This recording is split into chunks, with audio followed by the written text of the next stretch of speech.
You keep asserting this, right? But I'm saying if that's the case, then where's the image? Why do you need an Don image shows when me there's one that's measurements? right off the horizon. Like that's like what I'm talking about. Why do you need an image if there's measurements? I don't know. Why take pictures of the sky? I don't know. I don't know. It looks cool. Why bother doing anything, dude? What are you even on about? These are nonsense questions. No. But the topic's kind of dead. You kind of came in. I found one. A little bit, but they're pretty parallel. There you go.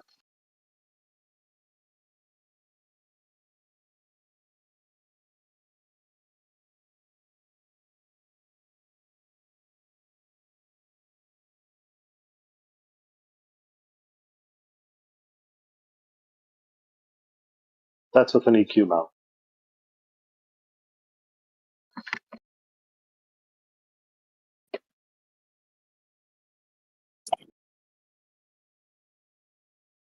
Oh, you can see the distortion in that. He's got his lens set all fucking wrong. You can see the depth distortion on his video, dude. Just watch it. Why are you asking me this? In the second part? Dude, I don't know. Right towards the end of the video, you can even see it. Yeah, the settings are all wrong on the camera. In the second part, so this guy obviously is using the wrong settings, and this is, I mean, what do you want? Yeah, in the second part, in the camera that's looking at the actual camera. Yeah, I don't know. What's the first part look like? Yeah, what's the first part look like? Not star trails. No, but are they moving? It's just the opposite of star trails. Are they moving across the sky? Yeah. I'm kind of just looking for the changing distortion. Angular distance. Yeah, I know you are, and you found it at the end when he's taking a picture of the actual camera. Yeah, the one. And as they get towards the edges of the frame, they start distorting. Funny how that works, huh? No, I still see the stars like moving. It's just too hard to track. That's the problem. There's no lines. It just looks like a little bit of shake back and forth. Because he spun the camera with the Earth, so the stars don't move in that first bit of footage. Well, you can't really track them. Like, I can't tell if, like, you know what I mean? If you did exposure, that's the problem. so if you, all right, if you did exposure, obviously that would create lines on the screen, right? We agree to that? Or do you think them stars didn't move at all whatsoever? Stop talking for a second. They didn't move. No, they're not moving. If you trust the literally put your mouse. You'd have stars moving all crazy on the screen during that first part if they were converging and diverging. You'd actually watch them move within the screen there without a line. You'd watch it going in and out, up and down, whatever. Because he's following the stars. So, like, if they move, he's not following the stars. Yes, he is. In the first part, it's following the stars. Yeah, that's semantics. It's whatever you call it, but he's made it so they don't move, and the Earth does. Yeah. So if they were converging and diverging, you would watch that. Yeah, I still want to see a time. I still want to see a time lapse to see what pattern they're making. That's what I want to see. This is a time lapse. But it's on an EQ mount, so they don't make a time lapse of star trails, dude. But you, like, I'm not trying to want that. That's a different thing. No, that's what I asked for. Star trails at the equator, and you give me like a time lapse video. It's like, okay. What do you want me to do? What do you want me to do with that? Measure the relationship between the surface to each star, and then map that out for not the surface. Video. Pick any number of stars and measure their angular distance, and see if it changes. Yeah, you can use Stellarium too, if you don't like the pictures I gave you. Yeah, use a model to reify model. Great idea, Omni. But using a model to reify a model, that's just misunderstanding how reification works, Rigor. What it's doing is Stellarium is very well understood to show us what we actually observe, okay? So you don't have to go and quote some logical fallacies you don't really get. You can just go use it and see what it looks like. Yeah, it's still a model. That doesn't match reality. It matches what we see. Not 1-to-1. Yeah, it matches what we see. All right, go do your time lapse for me and get your star trails. Or does the camera not work on that? If you record it in Stellarium, will it work? Will you get parallel lines in Stellarium? Does it have like settings you can do for the camera? Or you could just spin it manually and then record it on your computer screen. Will the lines be parallel or will they not? It depends. It depends on the No, UI. it It doesn't depends how depend. it's The showing answer it. is they would have to be. So My goodness, dude, you Stellarium is don't. free, Pure Rigor. You can look at it yourself. Yeah, well, I don't know why you don't want to address my question and then you want to just fucking throw shit out there, Omni. Because I think you're doing the thing where you're saying, I'm going to keep making demands until I don't somebody care doesn't what you meet my think. demands. How about And that? then, hey, so they didn't meet my demands. I won. I don't care what you think. It wasn't a demand, do, it's a though. question. Just shut like up, you- Omni. Just you add You obviously don't want to do. engage. You just want to like lob shit out there. It's so No, I'm tiring. telling you that there is a thing you can get that will answer your own Okay, question. what would if the happen people with you're your Star asking Trails in are not giving you Stellarium? things that the exact thing you want. No, that's not what I want. I don't want a fucking like recording of a video. I just asked you what would Or you happen. can go to Ecuador and take pictures yourself. Yeah, exactly. Go do that.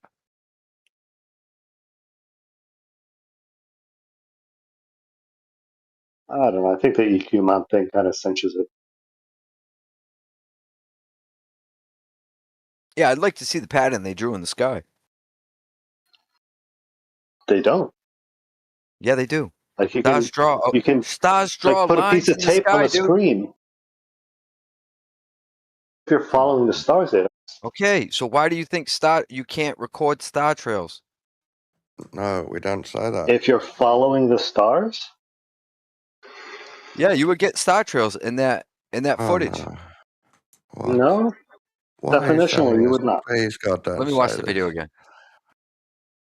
No, just listen to my question again. Do you know what an EQ mount does? Then quickly think to yourself, Yeah. actually, no, I don't. And then look it up.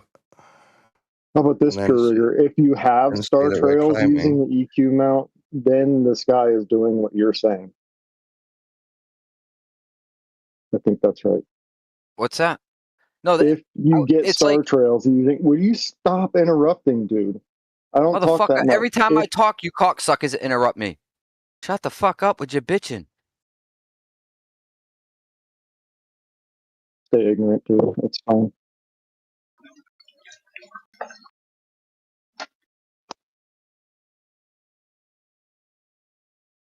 The invention of the EQ mount is a pretty big deal in finding out Earth's the globe and knowing Earth's the globe, right, as a modern man. Why is a sphere, which must mean that the Earth is moving. Yeah, I helps don't to think- prove, as in one of the things that you could use as evidence to show we know it's a spinning globe. Right, so it doesn't prove dick. It just shows that something's moving. No, 'Cause it proof has is to move- subjective, so you decide if it's proved it to you. I'm saying it's a good proof to me. Right. But then you turn around and say it shows that one or the other is moving. So it didn't prove No. it to you. No, it shows Because we one- know one or the other is moving. Yeah, And then right. you look up how we know. Because you have to move the How- EQ method. That's the track how- 15 degrees per hour or whatever track. Doesn't mean that the Earth is moving 15 degrees. It might mean that the sun is moving 15 degrees.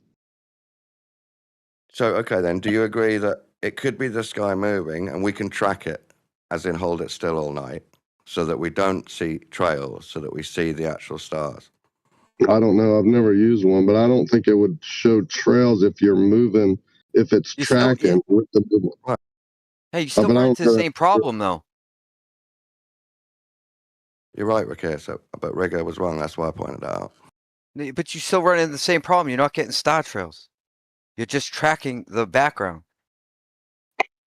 Mhm. That's all you're one of doing. the- So we're not even like doing the same thing anymore. Like we're talking about star think we trails, forgot the and you're original- doing something completely different. You're like, look, Right, I but the can track original the question background. was, It's like we know, like the background moves. We understand that. but the But original we're trying to issue figure was, out if we like treat it as stationary, right? And we just lock into the Earth. What lines do the stars draw? right. So the original That's the question same. was, is Okay, the convergence and divergence that we see in pictures of star trails an artifact of the camera, or do they actually do that in reality? And what Yeah, the EQ mount video and shows then you is that said, it I'm doesn't gonna go actually get happen in reality. Yeah, you said, Correct. I'm gonna go get a picture of that. And then you come back with something completely different where you didn't lock into the Earth. Instead, you something just better. followed the background. But this shows what's in contention, though. No, it Right. doesn't. It's It just does. tracking the background. Right, which doesn't It's move. not giving you. It's not giving you like anything remotely close to what we were doing in the It's north and the showing south. over time that the stars themselves do not converge or diverge, that they maintain the same angular distance between each other. That's what it's showing. That's what was in contention. That's what this video shows. In fact, what that is true. What I'm looking for is a stationary mount, right, pointing But from why? the Earth up. But you don't need that. I gave you Why something not? better. You're Because just this tracking. demonstrates what was in contention. So, man, you got to understand with pure rigor, at this point, it's just This making fucking demands so cocksucker. that he With your doesn't have to insults, ever bro. concede that he's, that he's Holy not right about fucking this. dick rider.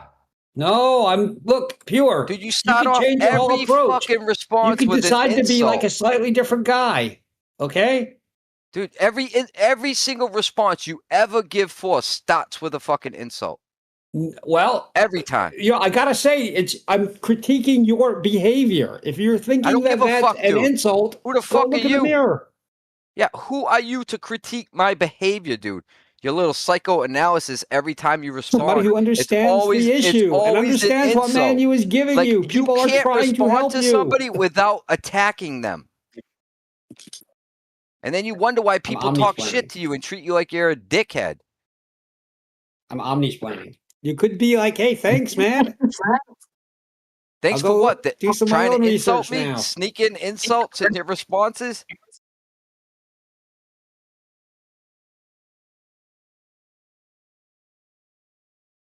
That soundboard was funny. I just looked up EQ mounts tracking star trails. I don't know if they have it tracking stars or if they're just using it as a camera at the time, but just Google it.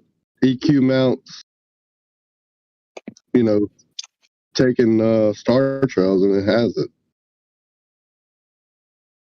I don't know how that would be possible or if that's what y'all are talking about, but it definitely has an EQ. I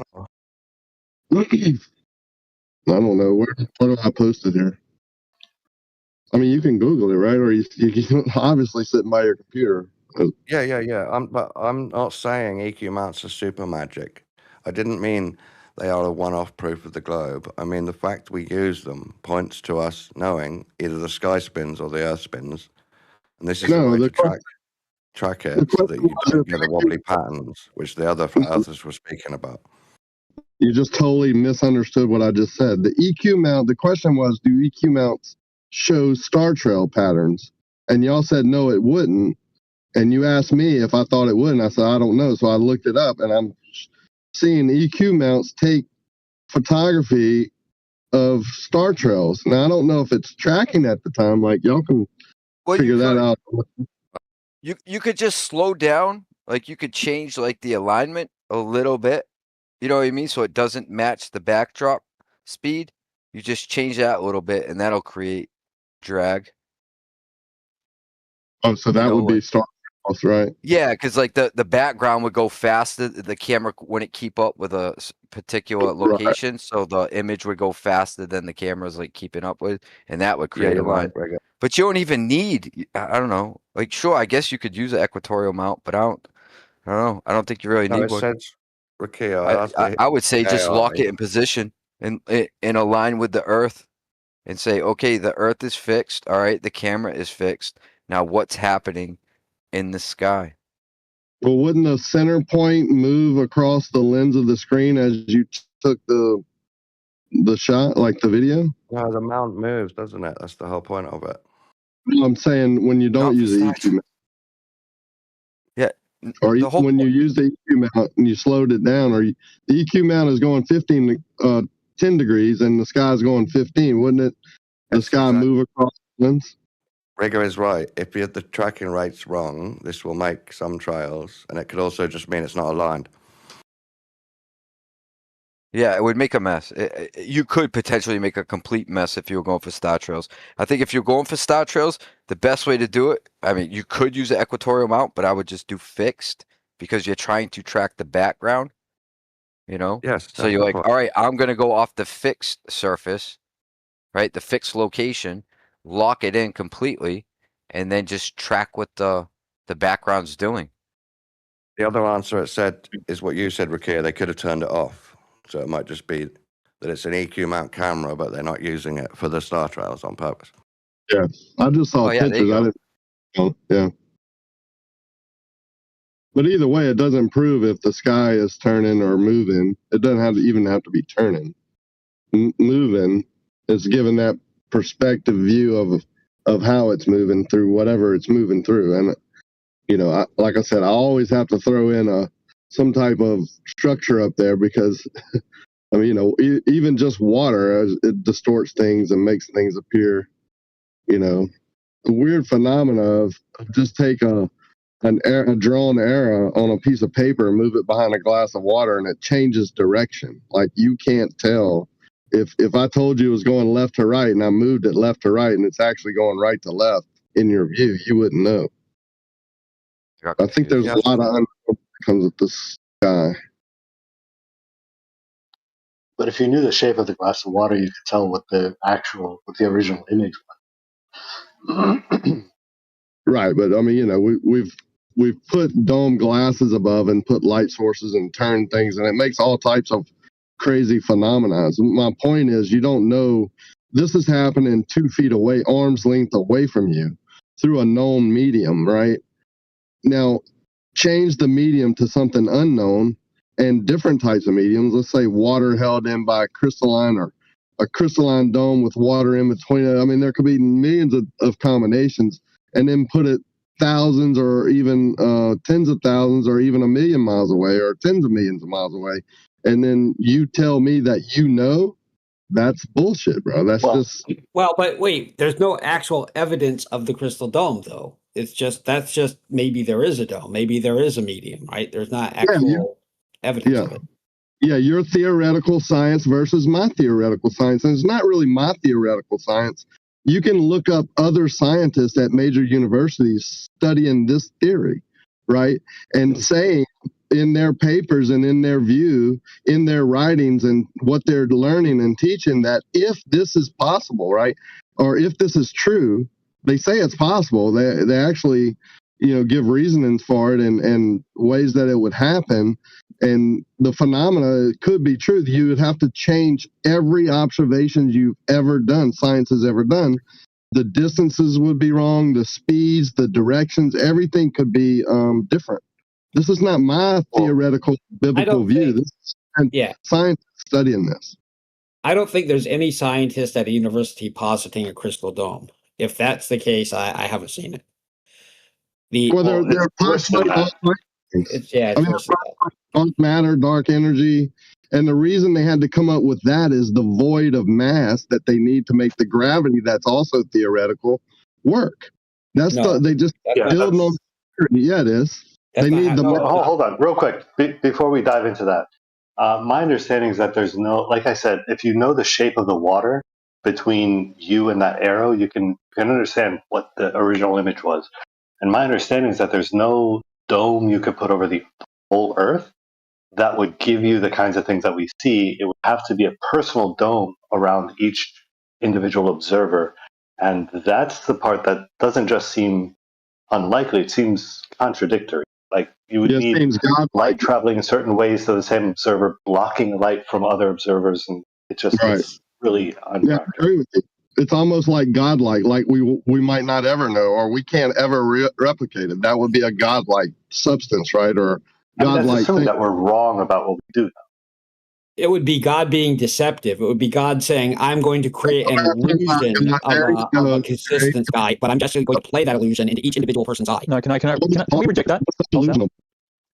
Just because reality presents itself as like when you look up in the sky and you want to presume that it's globular, doesn't necessarily mean that the God creator is trying to trick you. Maybe that is just the what would you call it? Like it's just a pi formula. That's just why pi is so interesting. Like I think this is why pi has been presented as so like formalically interesting to us, is because it does present itself as that of the nature of the representation of the sky versus the ground, and it seems to resolve something. Well, I wasn't even talking about God earlier. I was just talking about God-like, right? Like something we don't know about, supernatural, or something that we haven't understood. Like kind of like superfluid was 10 years ago. We had no studies on it. We just started learning about it. It denies all known physics, basically. All the things that we It doesn't deny all known physics. superfluid. I don't know if you don't want to hear this new thing that you probably don't know nothing about. That's why you cut in. But I'm just thinking that maybe at some point you can like pause for breath. not adding anything to what I was talking about superfluid. But if y'all go research superfluid and supersolid, it's where the helium would go. So that's where the question that came into my mind years ago, before I even became a flat earther, where does all the helium go? Because I was told in science class that there's just so much helium being produced at ground level, and we know it rises. Where does it go? Well, how does it escape into space without combining with something else? And if it did combine with something under a certain temperature and pressure, would it create something else? And lo and behold, it does. It creates a superfluid or supersolid. So there is not a layer of liquid superfluid helium in orbit, or if there is, there's no reason to think so. We don't have any evidence for that. Mainstream disagrees with you. It's now saying that space could be a liquid. Say again? Mainstream is pushing a fluid space right now. As you say that there's no scientific proof of any fluid up in space, they're pushing fluid being in space all the time now. So not a helium superfluid, no. And if they are talking about fluid, they're talking about it in terms of fluid dynamics, which is I don't even think that's the case for external orbit, even with the exosphere. So, but if you got some links for that, I'd definitely be interested in reading them. Yeah, you're smart enough. You can go research. It's not like I'm making this shit up. I'm not smart enough to do that. Okay. Go ahead. No, I mean, just a quick look. It says outer space. I'll just read quickly. Outer space itself is largely a near vacuum, which is not made of matter and therefore not in the strictest terms of fluid. However, in advanced theoretical physics and cosmology, space-time is frequently modeled mathematically as a fluid to help explain gravity and the expansion of the universe. Right, that's fluid dynamics. That's not a helium superfluid. Right, and I don't think so. You're saying I could go do research. I'm wondering if you've seen something that suggests this layer of helium superfluid. I have done the research for it. I haven't seen it, but I might.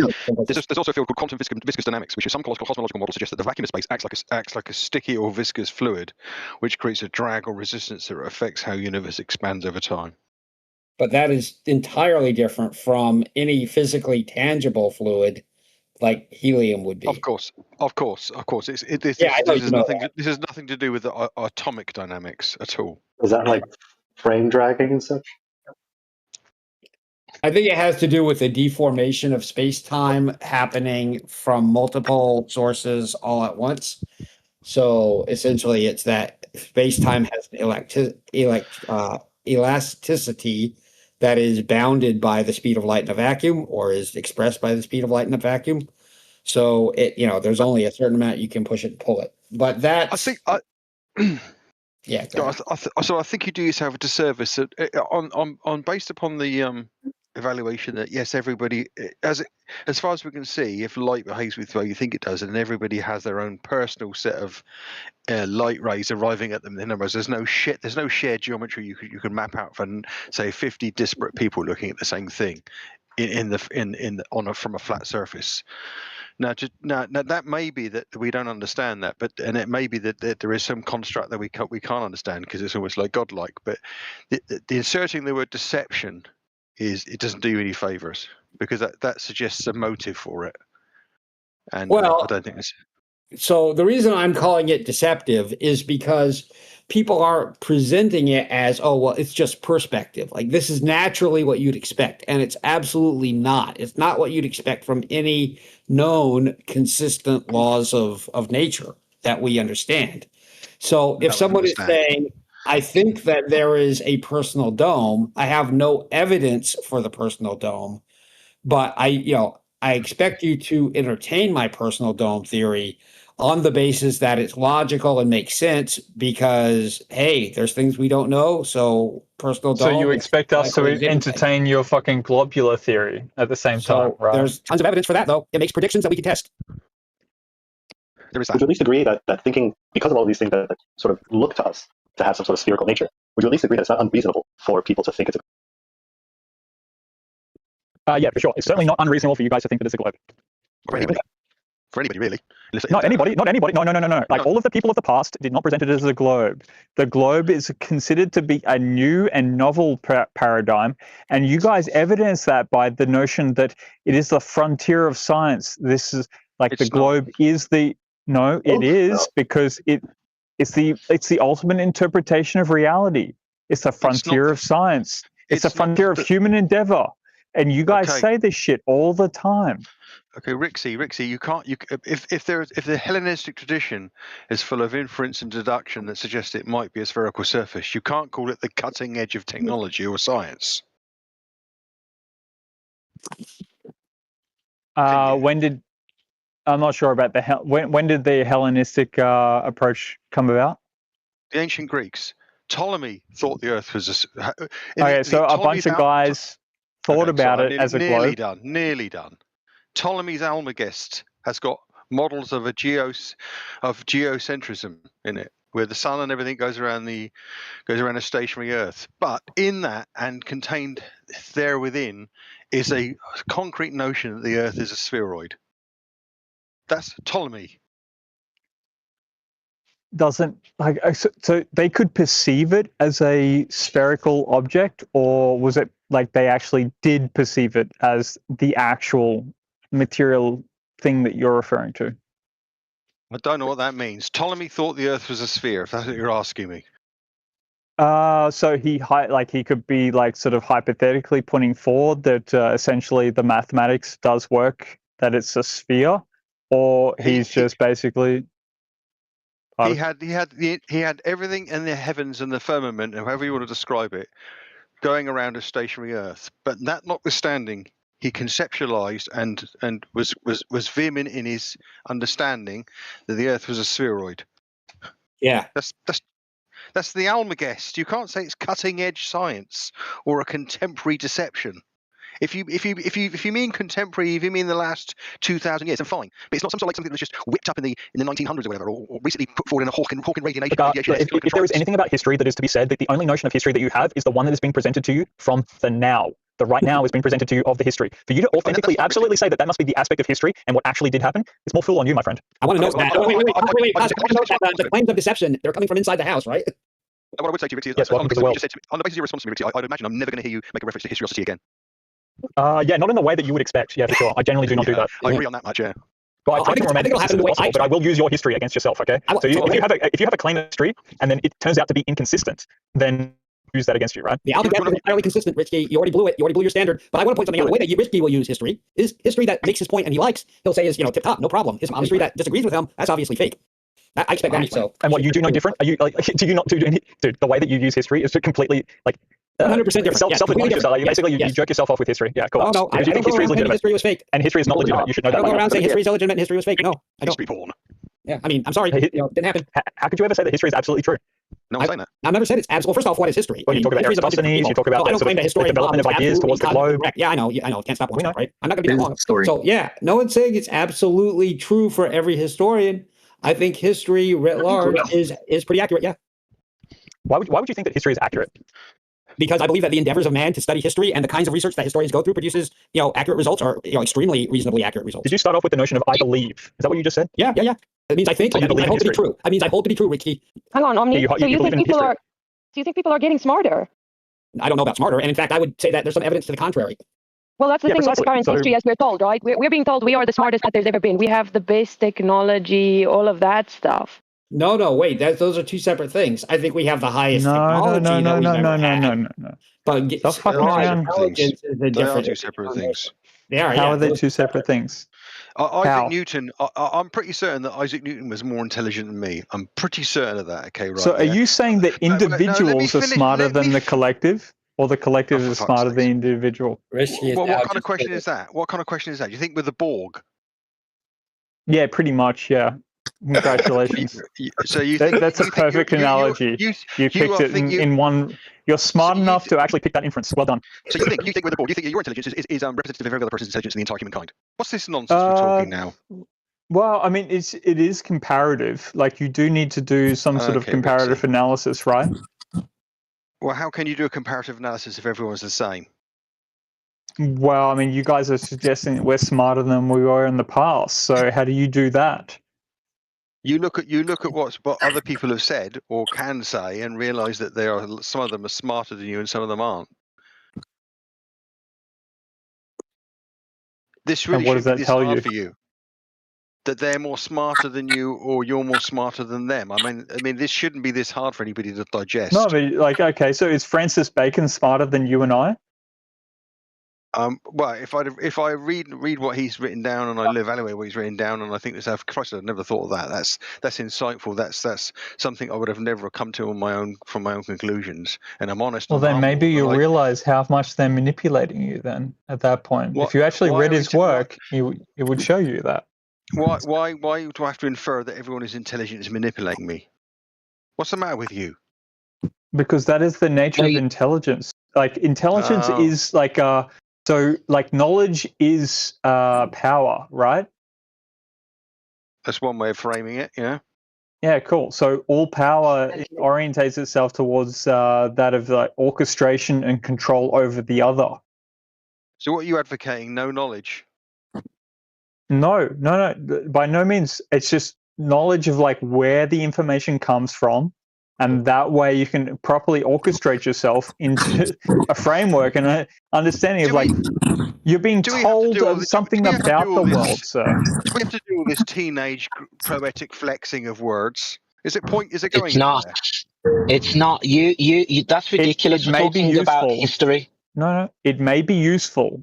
Yeah, it there's a flexing going on there, and I want to make a comment at the end. After you've made your comment, and before we move on, can I make a comment? And I want to ask Omni a question when you're done. No, you're good, bro. Go ahead. Yeah, because we're talking about history, right? And Omni made a statement earlier, and this conversation has led on from that. His statement was that he believes that history is accurate. And I want to know, on what basis have you decided history is accurate? Do you even know how we got the chronology that we're using today?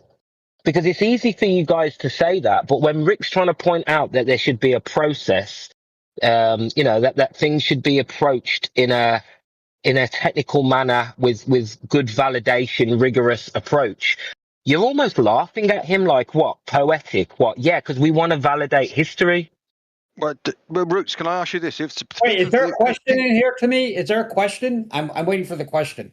But yeah, the question is, how have you decided that history is accurate and correct, which is what you said? Okay. So I'm going to give you the answer like it's a good faith question.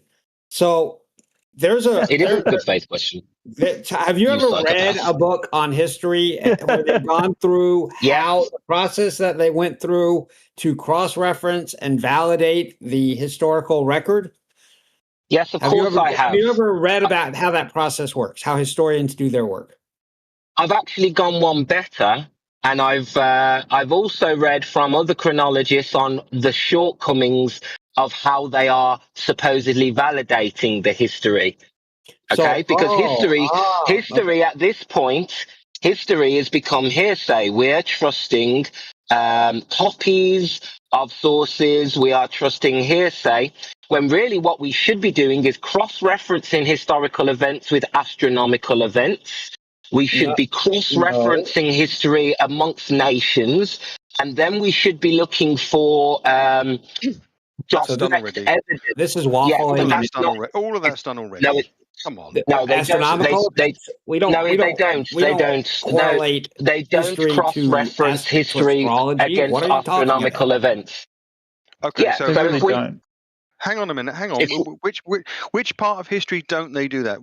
Don't study, like Halley's Comet appears in the Bayeux Tapestry. What does that tell us? It doesn't tell us anything. It tells you that there's an image on tapestry, but if we don't know where this tapestry is from or dated, the point is most of our history was given to us in the 1600s, and most of the documents we've got are not original documents. Okay. Now we find discrepancies in the solar and lunar calendars. We're not.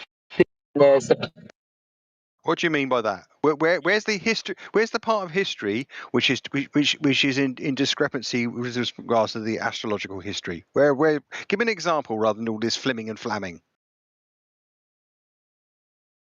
He read a conspiracy theory about missing time, and he believed it because why not? Because it meant. Here's another insult, Omni. Another insult. That's what you come in with. If you dude, say like his connection clearly went out, and you guys are just talking shit.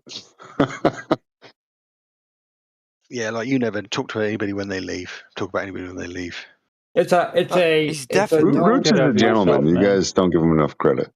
Yeah, Ruse is like the ultimate like nice guy in this situation, and you guys just treat him like shit. I don't treat him like shit. I haven't insulted him at all.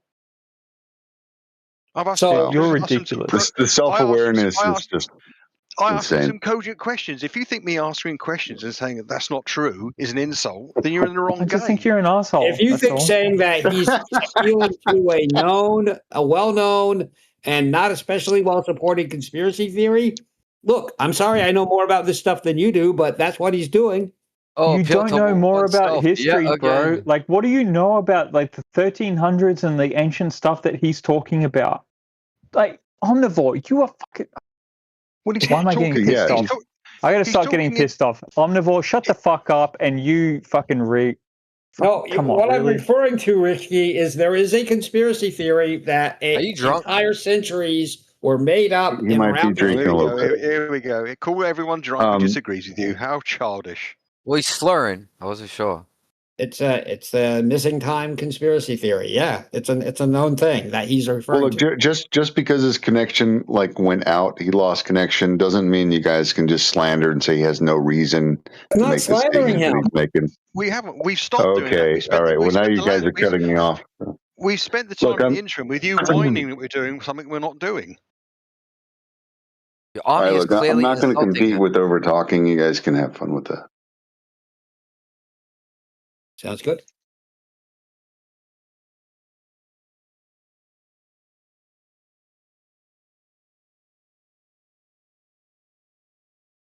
Wait, like Roots is literally like the final boss of Flat Earth, as far as I'm concerned. Phantom time. All of you cats, he's your Flat Earth boss, and you're gonna get dominated by him every fucking time. Here is the. It's fucking hilarious how Flat Earth boss. Dude, this is yes, 12. He's your Flat Earth boss, essentially. So, like he will end you all, and that's the. It's kind of funny how often it happens. He's basically you can't deal with him because he's polite and he has articulate sentences, and you guys all fall apart as soon as it doesn't. No, you're looking for the melee of the bullshit that occurs. Stop wanking him off. That's an amazing. I'm not wanking him off, man. I'm giving him kudos. Okay, tickling his undercarriage and blocking VC. Hey, Pazza, who do you actually endorse? I just want to know. Like within your sort of ethos, like someone that sits beyond you and your capability of explanation, I would like to know who sits beyond you. I endorse you, Rixie. You're the best of the best. I put a link to the Phantom Time conspiracy literally in the chat. Just, I suggest taking a look at it. Are you just here to fucking just lay waste to nonsense? Whether he's aware of it or not. But it's a known, theory. History is fake. Yes, congratulations. There's not much support for it, but it has the solar. That doesn't matter. I wonder, like you guys actually don't have a. There's no individual that you guys endorse beyond yourselves. So that's what I think I know more about than you, Richie. I don't think you know what the Phantom Time theory is, but I recognized it. You think okay? So you think that you know more about the Phantom Time theory than what I do. So what do apparently I not you didn't know? recognize it when he trotted it out. I'm aware of it, like the notion of the information. Yeah, we are talking about you a little bit, Roots. But are you saying that I didn't know about it, Omnivore? I'm saying that when I pointed that out, you got very upset. You don't know about the Phantom Time theory hypothesis either. Because I don't. I recognized it in your. I recognized it in your argumentation. Stop interrupting, dickhead. Stop interrupting. I wasn't talking about Hubert Illig's Phantom Time hypothesis. Okay. So what makes you think I was talking about Hubert Illig? So I don't think you mentioned Hubert Illig, but he makes your case that there are problems with the ancient astronomy and solar eclipses side by. So that's what you were talking about. Haley's comment. No, I wasn't talking about. I wasn't talking about Hubert Illig. No, Omni, I wasn't talking about Hubert Illig, right? I could name you 7 chronologists who hold a very similar theory. None of are connected to the term phantom time hypothesis. That's Hubert Illig because he has a book called The Phantom Time Hypothesis. Okay? Right. That's not the whole subject of history having discrepancies is not covered by the title Phantom Time Hypothesis. So you don't know your shit about Phantom Time Hypothesis, do you? So I do. And I recognized what you were calling out. All of your history came from the 1600s. And then when Spaza called you out on Halley's Comet, you were like, no, that doesn't prove anything. When in fact, that was the basis for one of your, that was the pillar of one of your It's one of your claims. It's just distracting.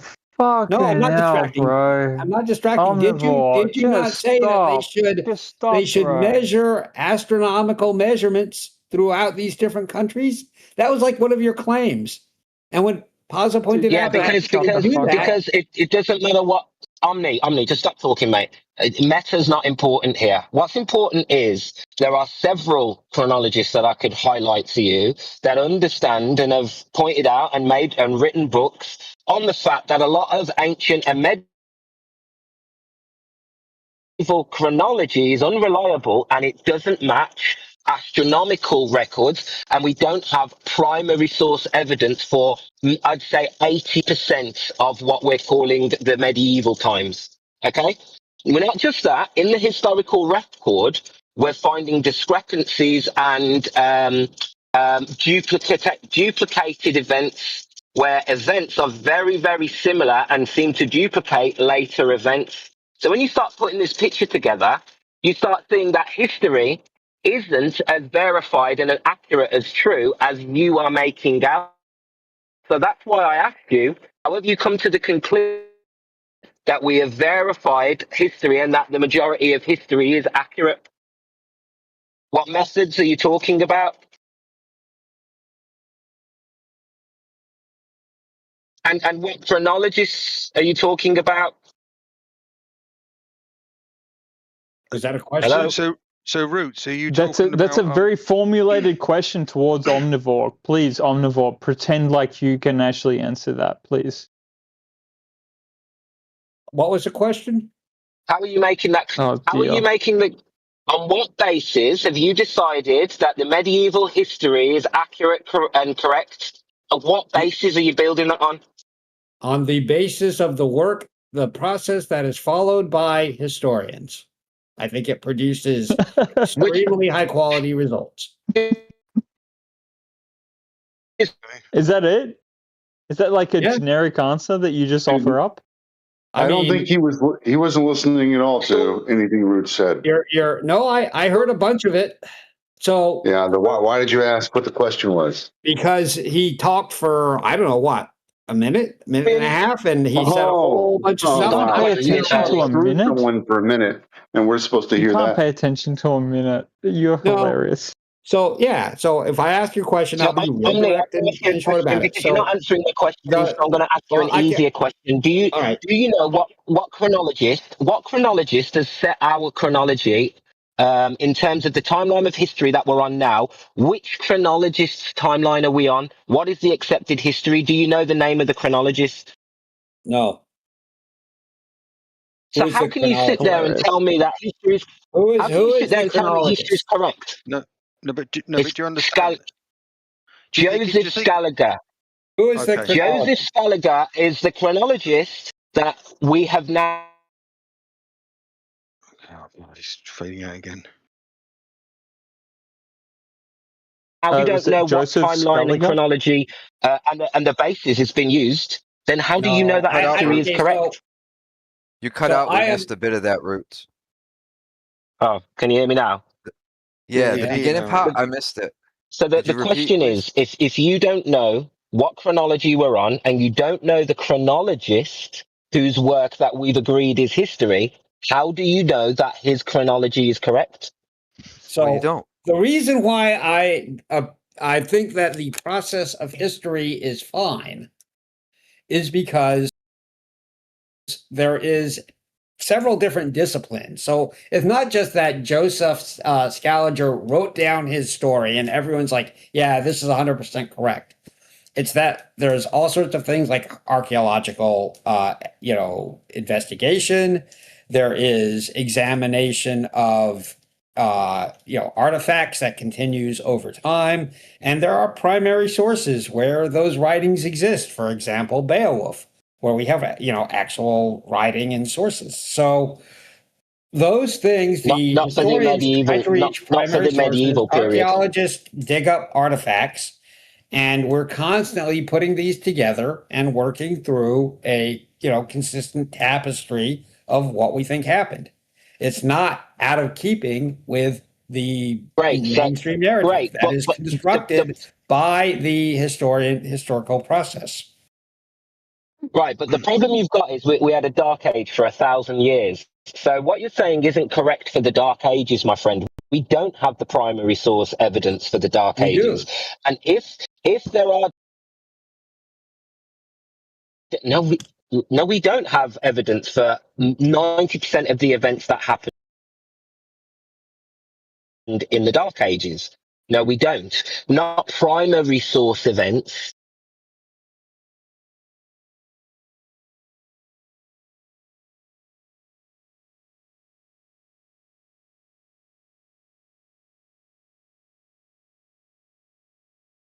No, that's incorrect, Omnivore.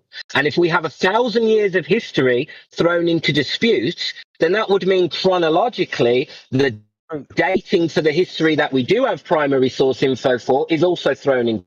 There are question. Hang on. Can there I are ask you a question?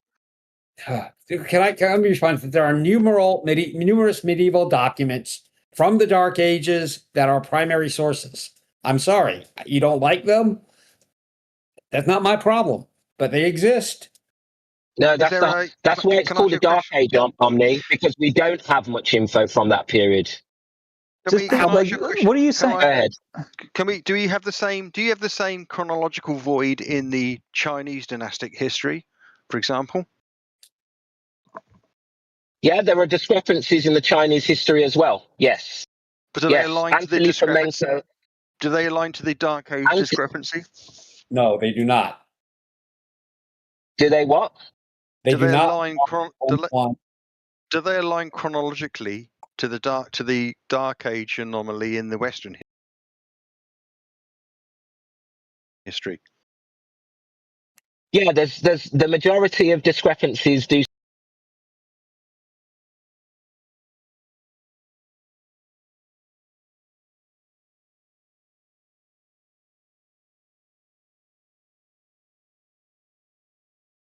sit within the Dark Ages, but then that throws into question when everything happens that we do have direct evidence for. There is a massive gap between which two Chinese dynasties is there a void?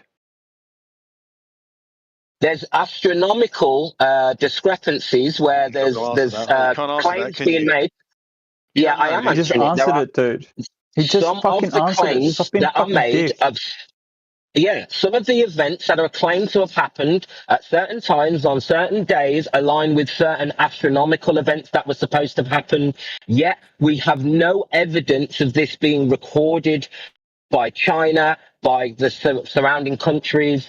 So, yes, the astronomical anomalies are clear across the board. When was the Islamic Golden Age? Again, I presume you don't know. They're all the dynastic houses of China in proto history and in ancient history, right up to the contemporary times, are all named. Which two of these is this medieval void that we have that you have in the Dark Ages in Europe? I want to add to that. I can either show you Fomenko's work, I can show you Fomenko's work, or I can show you Gunnar Heinzen's work, because they've both done China, and they've both mentioned astronomical issues. And also, just because they have a written history and they claim that, they have that continuation, doesn't mean that we have verified that, does it? Well, you can't really show me. Fomenko's work asserts that human history essentially began around 800 AD. So what's that got to do with the Middle Ages? Talking about we're talking about what's been recorded and what is verifiable. We have tons of records. It's all over the shop. We have records. Yeah, we have records Yeah, that is the nature of history. We have records from the medieval period. We have lunar cycles don't match. Sun lunar cycles and ecliptic records are not matching the timeline, and the further back you go, the more you see they're out. But then if you start to remove pieces of this history, this dark age, you start to see them align. So it's quite clear. It's quite clear that there is a period of history around 1,000 years that they have told us that everything went dark and we lost that information. Well, maybe something else happened, and maybe that's the that is the cause of why the chronology is out. And there's several chronologies I can point you to that are all saying the same thing, that are all independent. Do you guys acknowledge that there's a problem with history at all? Like the notion of like human development? You think it's all like up to par? Like, was it like some guy worked flight and we call them the Wright brothers? You think that you guys all think that that's like up to par and it's fine and dandy? Do you think that Orville and Wilbur Wright didn't do what they did when they said they did it? Is that what you're saying? Yeah, pretty much. Yeah, you don't know that because the nature of history is such that. Like, do you not recognize this? Like, the nature of history is up for grabs. It's written by the victor, and we do not necessarily know. So I'm not going to necessarily endorse everything. It was Wilbur. Wilbur was the victor. He totally dominated. Well, you guys just think that this is all up for, like, this is legitimate and it's all fine and dandy, and this is what I cannot understand. This is all. I know, Rixie. I know. Don't worry about it. It's all right. What is the reason? It's not all right because you've got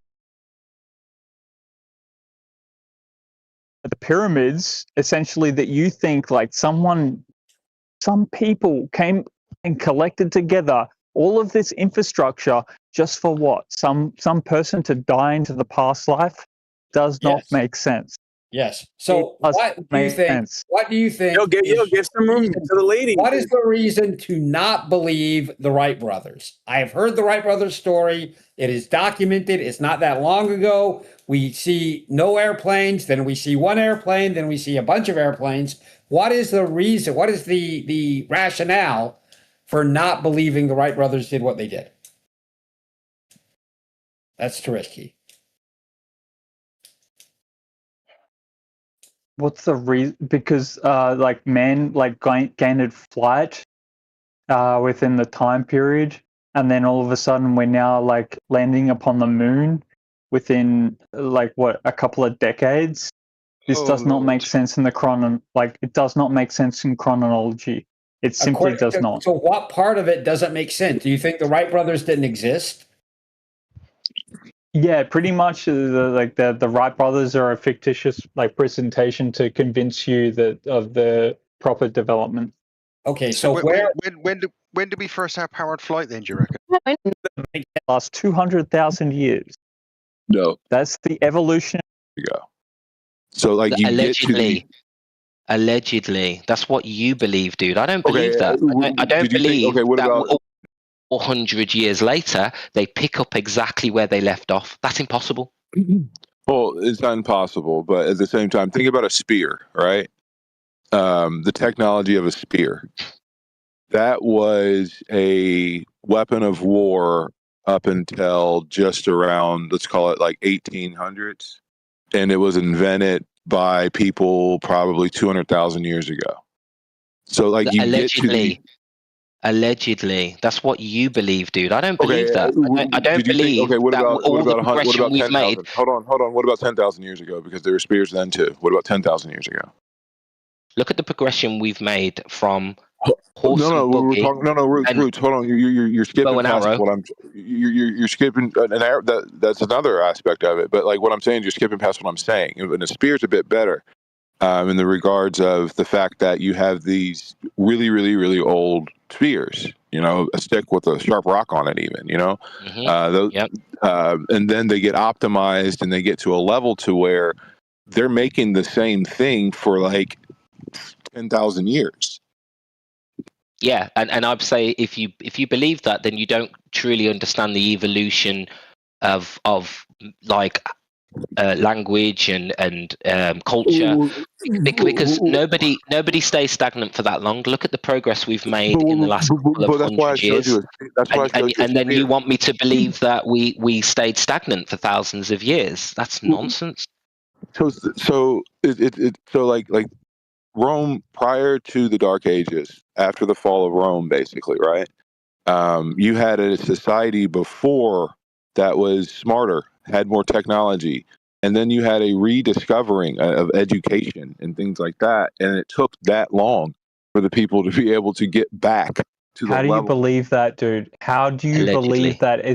How do you actually believe that in inculcation, like in the way that you establish the culmination of intelligence and information? How do you believe that? There's evidence. How do I believe that the Romans were more advanced than your development? You have a developmental issue within your paradigm. How are you actually dealing with that? I don't know the developmental issue. Can you point that out for me? Yeah, because you think that people went from space, we currently live it's a spacefaring civilization now. And then about 2,000 years ago, we had the Jesus Christ figure. And then we're dealing with all of these, just think about the conundrum between those two possibilities. Okay? I don't see a conundrum between them. They could barely work out plumbing, and now we've got to work out the notion of spacefaring civilization. How does that work? You could barely work out plumbing. You just worked out plumbing. Plumbing's awesome, dude. The Romans worked out all the plumbing issues. We can now provide healthy water to everyone, all that shit. And now you can't even work out the notion of how do you get into space? That's your question. Plumbing's awesome, dude. The Romans worked out all the plumbing issues. We can now provide healthy water to everyone, all that shit. And now you can't even work out the notion of how do you get into space? So your question is how do we go from understand plumbing to space? That's your question? Yes.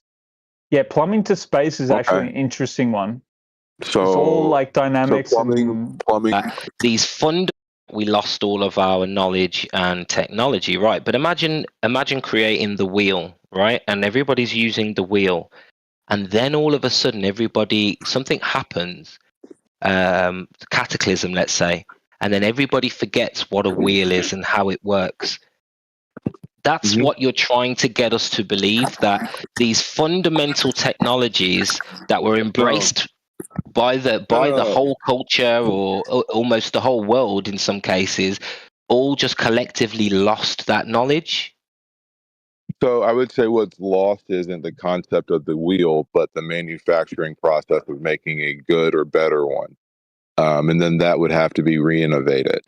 It's not so much wheels as things like aqueducts, the policy of public bathhouses. Aqueducts and wheels. Coliseum. It's so complicated because we can't work it out. It's so difficult to work this shit out. And none of these people could actually work it out there. Advanced architecture. Fuck off. So this is the thing. The Romans, there's this place in Spain that they found this gigantic thing, and they didn't know what the hell it was, and they found out that it was basically a water-powered grain mill that the Romans made, something that Europe couldn't repeat for another 400 or 500 years, I think, after that. So like I said, there was a level of, I'm not saying they didn't know what a wheel was. That's not what I'm saying. It's not like the Tower of Babel. What I'm saying is the manufacturing processes and the ability to create one that works well or efficiently. They weren't throwing squares underneath carts saying, that's a wheel. Man has been of the same intellectual capability for at least the last 200,000 years. At least the last 200,000 years. Okay. And you're telling me they couldn't work this out? They couldn't work what out? What a wheel is?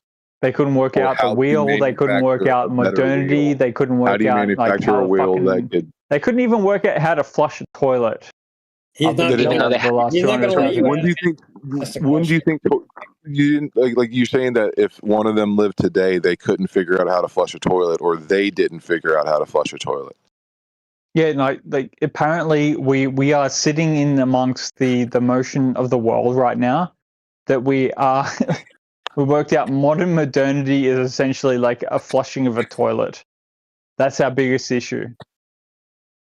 Really? And it's not like after the reset or whatever happened, yeah, they had no knowledge. They had knowledge of this technology. It's not like they didn't know what plumbing was. They knew that their ancestors and predecessors had this stuff, but yet they still, you're saying, weren't able over thousands of years to come together and recreate it. It just doesn't make sense. It's not thousands. It's around 1,000, right? No, you're flying in the face of reason.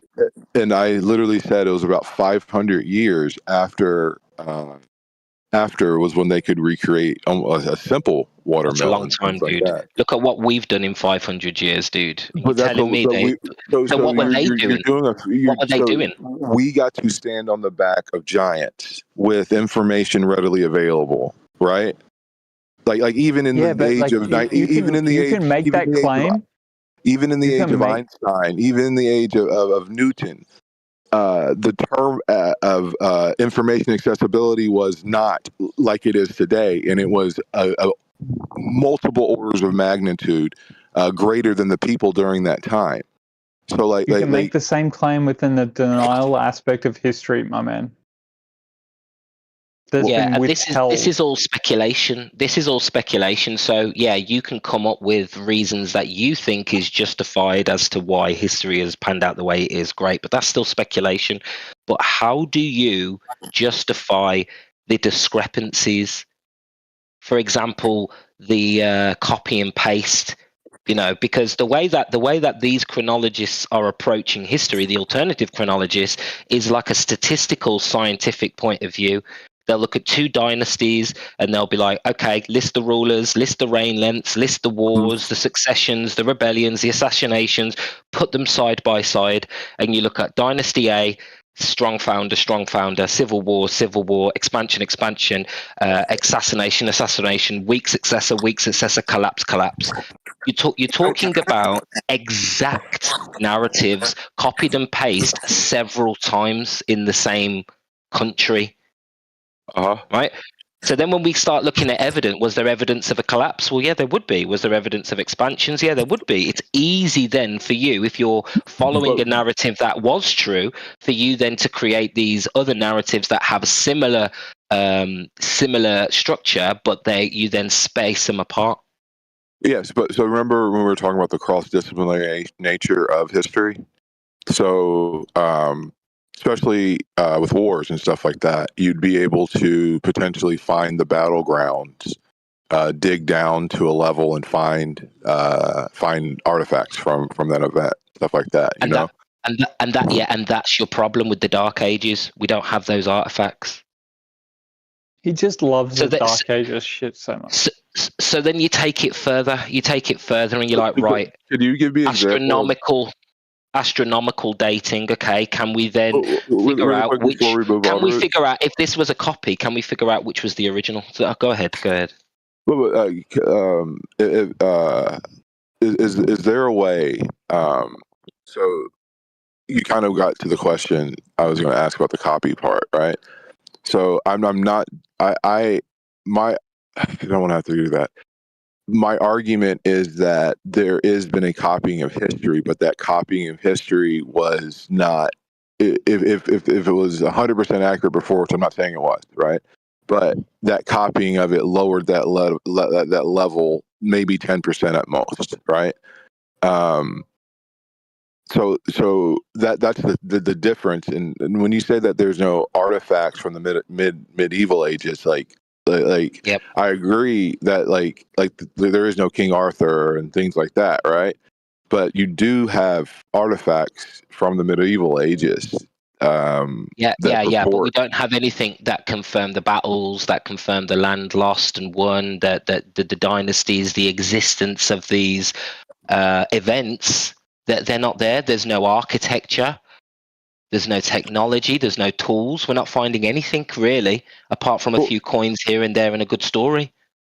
But the thing is, it's like, remember how like metallurgy, right? That was a skill set that was kind of, it wasn't lost, but it wasn't widespread. But you're going back into speculation.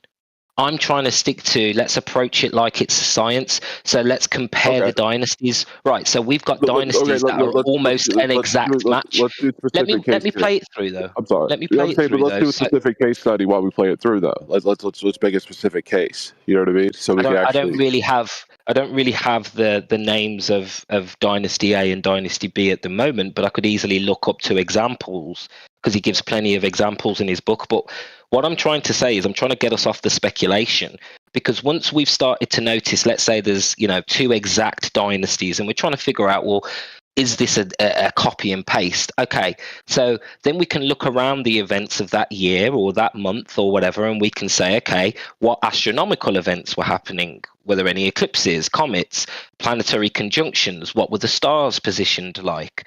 And if we do have writings in other disciplines about what the stars were like, about the eclipses and comets, and we find that actually in the astronomical records there was no eclipse or no comet, but then in the later Dynasty B it all matches, you can start to see, okay, there's more evidence that this one truly happened in the time it said, but this one could just be a copy and paste. So then you need to take that further, manuscript dating analysis, right? Do we have that primary source evidence, or are they just copies made centuries later, and who by?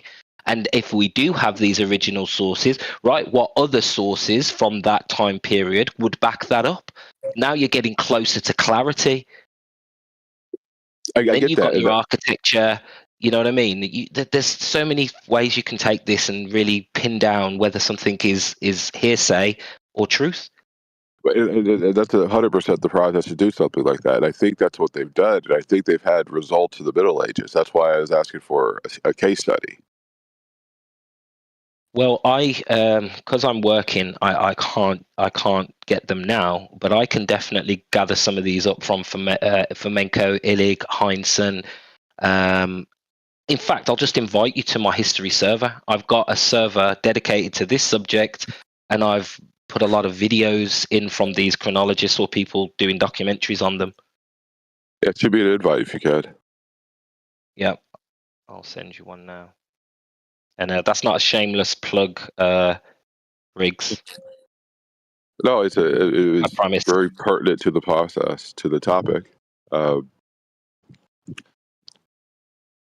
Yeah. Do you know much about the Bronze Age collapse? A little bit. Not enough, no.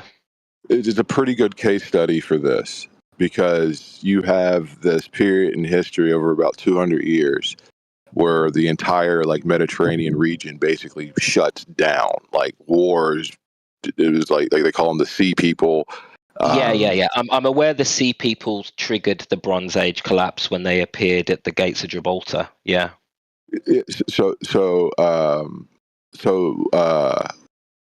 during that time, you kind of do exactly what you're talking about, right?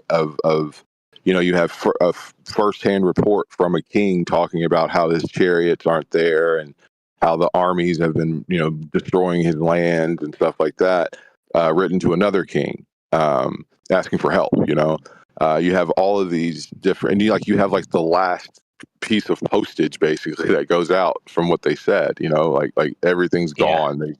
So we have done those things to an area of history that's, one, very, very long ago, and then two, most of the primary sources of all these things are destroyed, from time, from battle, from a lot of different aspects. But we were able to piece together a story that we truly don't 100% know yet. And that's why I like history, because you go into the weather and they found that there was volcanic activity during that time.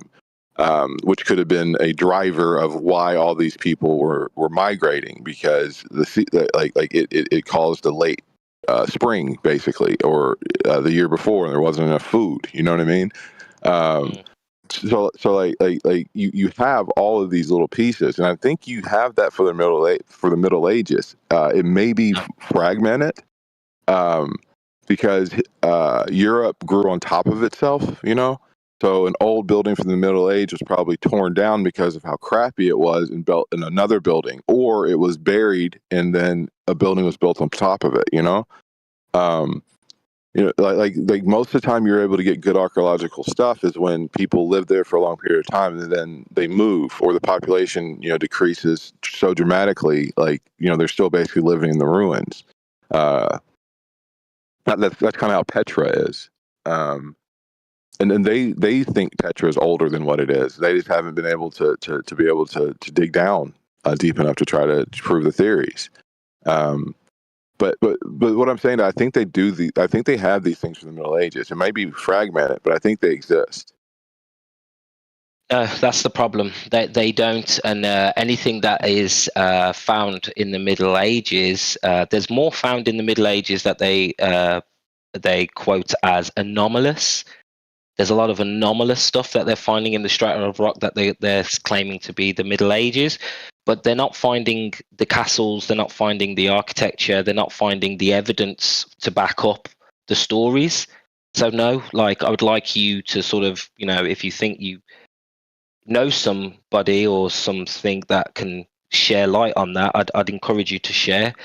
But like, I think what you're doing is you're kind of just shooting from the hip in the dark. I think what this comes down to is we've got a set of chronology by Scaliger that we've all agreed upon, and the question is, where are the sources and who are the sources that he used? And you've got Herodotus, you've got Strabo, you've got Tacitus, and there is continuity problems, and there are plenty of questions of some of the validity of some of their writings. But just in the way that he has used them as sources, his words were, I don't need to verify them because these are our saints. So he put extreme faith in Tacitus and Herodotus as being good, just men who wouldn't lie. And clearly it's true because they're our saints. This is all based on ecclesiastic biblical records and the alignment with that. Well, that's where we got our chronology. Like, think about it. Like, when we used to like the dating AD and BC, you know what I mean? After death, before Christ. Like the church, and that just shows you the power of the church during the time when these things were being pushed out. But yeah, I do not disagree that there's probably some dogma attached to it, but by default there is. This is what I mean. By default there is, and if you're really honest and you're going to say, like, let's look at this from a statistical, scientific point of view, well, you have to then turn around and say, well, yeah, history is written by the victor, and we have to trust what's being said, which is why it's important to do this, have this approach, and have this skepticism, and say, where is the direct evidence? And if we're seeing copy and pasting, you've got to look into that. You can't just ignore that, dude. Part of why I brought up the Bronze Age collapse is that was a period in which history was not written by the victors. Well, the Bronze Age collapse, right? I mean, when it comes to the sea people, we are more limited than you've made out in terms of what we know. We only have a handful of inscriptions that describe the destruction of Egypt, and that was by the Egyptian records, which I would say is strong primary evidence. Egypt fought a war with them and then made a treaty with them. Egypt was the only empire that ended up not being basically burnt, all the way from Turkey, all the way down through the Levant, basically, right? Right. So something happened and somebody invaded them, but we don't know where they come from. We don't know who they are, and we don't know whether. But what I'm saying though is, that's what I'm saying.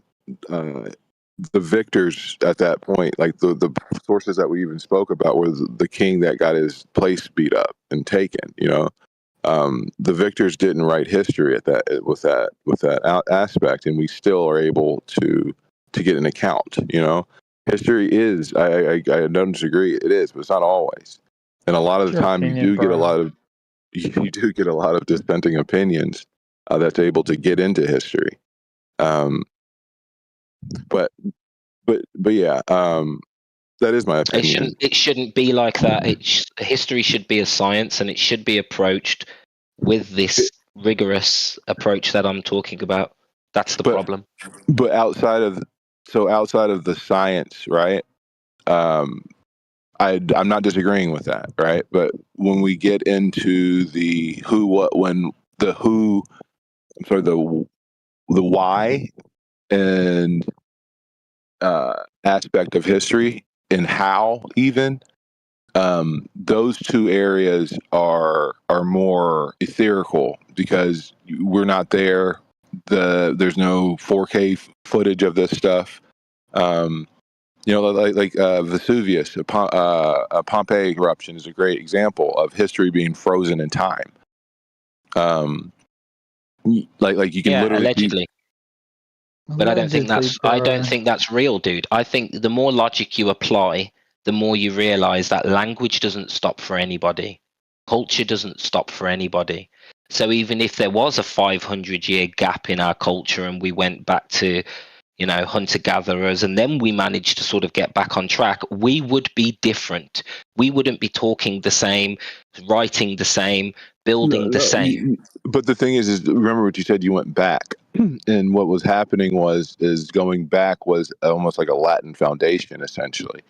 That's the thing. There was a slow progression of all those things, but it didn't stop. The record. I never said it stopped. You misheard my question. Did. I says it doesn't make any logical sense that if there was a dark age, that we would pick up exactly where we left off. But why would it not if we're able to read the prior histories and discover the prior machines and you know what I mean? Like they were literally, that's what the Renaissance is, the Re-Enlightenment. Well, if that was the case, there wouldn't have been a 500-year dark age then. There would be, because of the access to information and how the information was destroyed, essentially. Yeah, isn't it crazy that the Renaissance started? Destroyed. The Renaissance started when they kicked out the Jews. Isn't that crazy? Well, let's not get started on that. Like, how was the information destroyed? It's more important. In the regards of what we're talking about to the Middle Ages, was the fall and the collapse of the Roman Empire. Yeah, you're talking about the loss of information through infrastructure of society. So a societal structure managed to build up all of this information together, right? And then all of a sudden, somehow, it managed to lose it. Mm-hmm. That's the dynamic that we need to address. How would infrastructure, like, if you want history to make sense in a chronological, like, manufacture, right? It makes sense to, like, in its order, like it creates order through nonsense, essentially. Okay. Now you need to make society itself actually perform the same result, and it just does not do that. So one of the main the question is the what happened in the last 100,000 years? Last 100,000. We're not talking about that's a lot. That's a different question than anything you posited before. But last 100,000, a lot of things happened. But in that time period, talking about the erasure of the history led to the Dark Ages. There was the fall of the Western Roman Empire. Their books, everything else, they were burned. They were lost in temples. There was a religious reformation that called them pagans and thrown out and all this other stuff. But what you did have is the Byzantine Empire in the East. That was basically the Roman Empire. And they had copies or even originals of some of these records.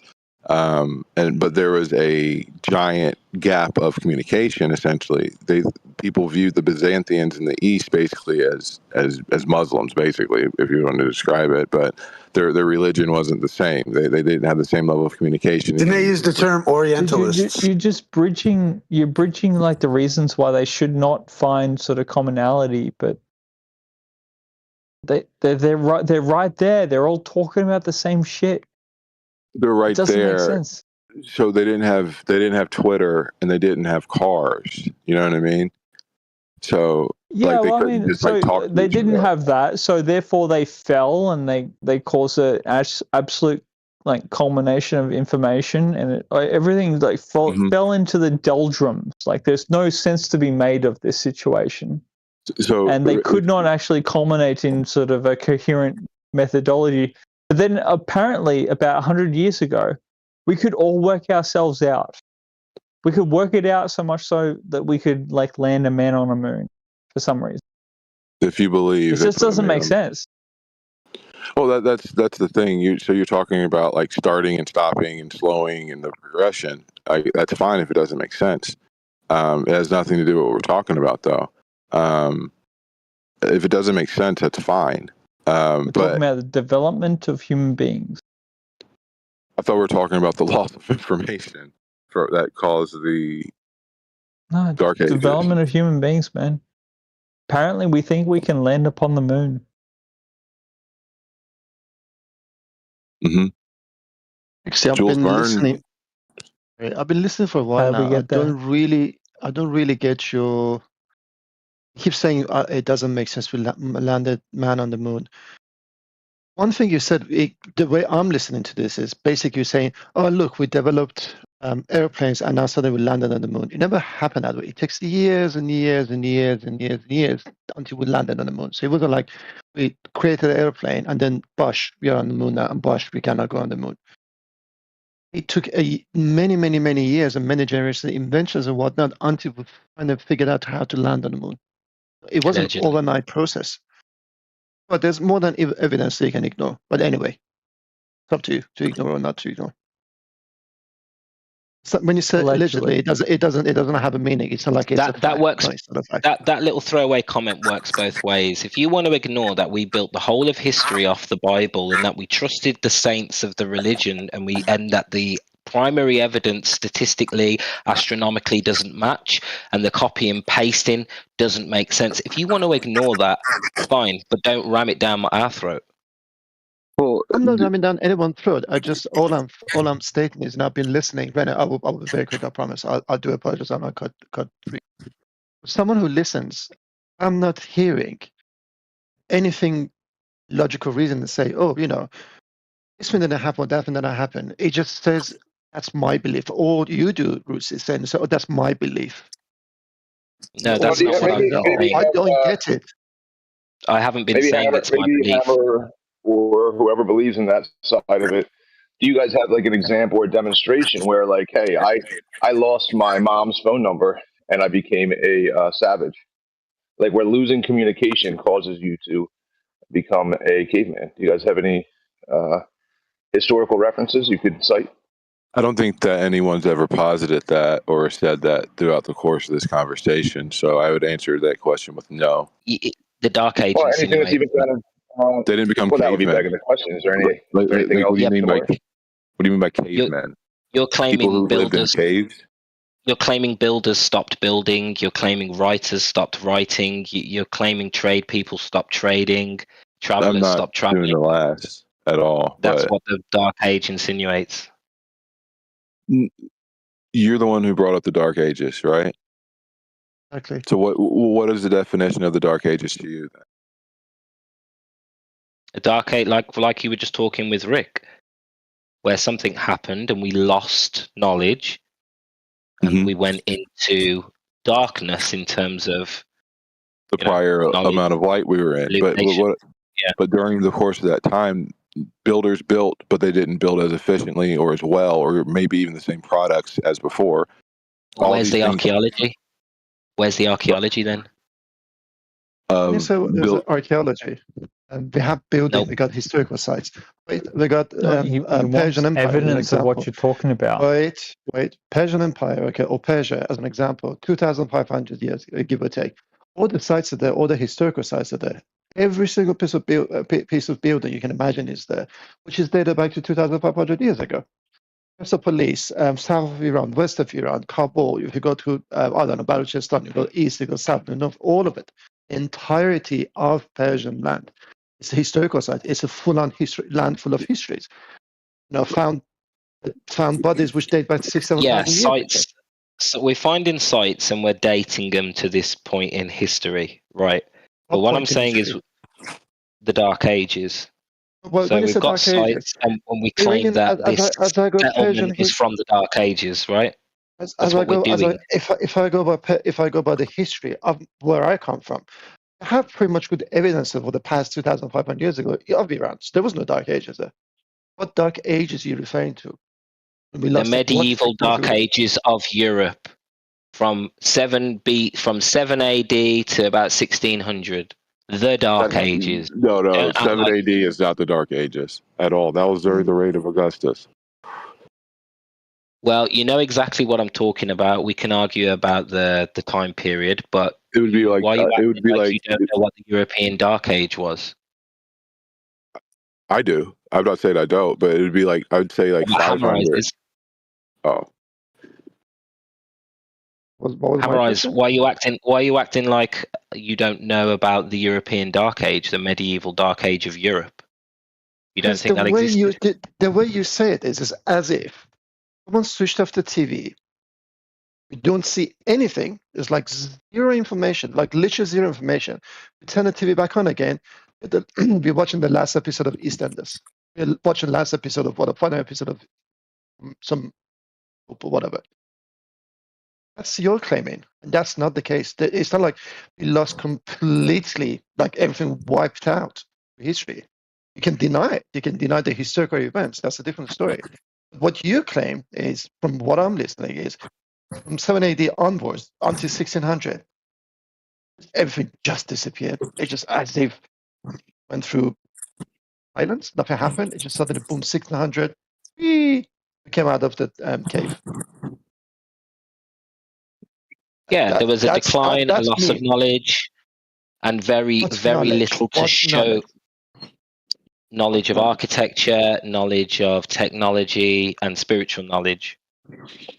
Okay, what about all these historicals? What about all these buildings? Again, are you going to say allegedly? Is that what you're going to say? No, what I'm saying is, in comparison to other periods, we don't have much. We have very little to go on during this period. Okay, Dark do me a Age. favor then. In that case, can you expand? Like, Brenna had a very good point. At a point, people were using, I don't know, let's say wheels. Yeah, they didn't have a need to really say, okay, I want more than this, and people were happy with what they have. Suddenly, things are getting more hectic or whatever. So people need, as the mother of all the inventions are need. Suddenly there's a need arises. Go, oh, fuck, we need this, we need this. Okay, now a car is being built. A car has been made. Or, a wheel turns into, I don't know, something more advanced. Some wheel as an example. I think what you're saying is, correct me if I'm wrong, Roots. Okay, I'm happy to be corrected. Okay, what you're saying is, you're saying, that's again my understanding. My apologies if I'm wrong. Okay, what you're saying is a stagnant, so things just like sort of stopped. There's no development. There's nothing. People are just going by their daily lives. And then suddenly there's a rush of inventions. There's a rush of things coming out. Is that correct assumption? Perhaps what you say? What you're saying? No, the assumption is that they lost the ability to build the architecture, the great monuments, the temples, the castles, and everything went back to mud huts. Trade was no longer international. Diplomacy was no longer being done. There was very little international relations. Everything stopped in terms of the development. If you look at Turkey as an example, like the Ottoman Empire or whatever, at that time where they were just exchanging goods, different routes. I know, like if I'm not mistaken, there was a lot of, blood and shed about peppercorns. Apparently, if I'm not mistaken, because of Africans, they wanted to tell how to make those stuff. I'm not entirely sure. I might just butcher it now. There were things happening. It wasn't like silent. Okay. There's one example. I need to dig it again. I don't know what point you're trying to make here, because I'm not making the point that you think I'm making. I'm not trying to say everybody went into couch potatoes, sitting in the mud, not being able to communicate or something. I'm talking about development, and if you understand logic and civilization and the development of language and culture, it doesn't make sense that you can Was there be a need? Was at there a a certain need? point. If you can have a certain fingerprint, right? Your society has a fingerprint, the way you build, the way you write, the way you communicate, the way you trade, and then for 500 years you forget all of that, and then all of a sudden records start again. Political offices have remained dormant for 500 years and then all of a sudden become manned again. This, my friend, is not natural. Well, I can give you an example. Okay, 500 years ago, like you said, 400 years ago. Look at the population, okay, and look at the land, okay. Land versus population. Just put it this way, okay. People can afford to build massive houses, and it wouldn't make any difference. It wouldn't make any sense for them to go anything small. People were making houses, but again, in that time, that was it. There was no need. Population grows, now space become a problem. So why do you have to build smaller houses? Bigger houses suddenly doesn't make sense. I know you can But then justify it. I was trying to say this between, Q&A. I know, but Listen, I'm not is, interested. Don't think I haven't thought about these things deeply already. I'm not looking for you to sort of describe to me how that could potentially be possible.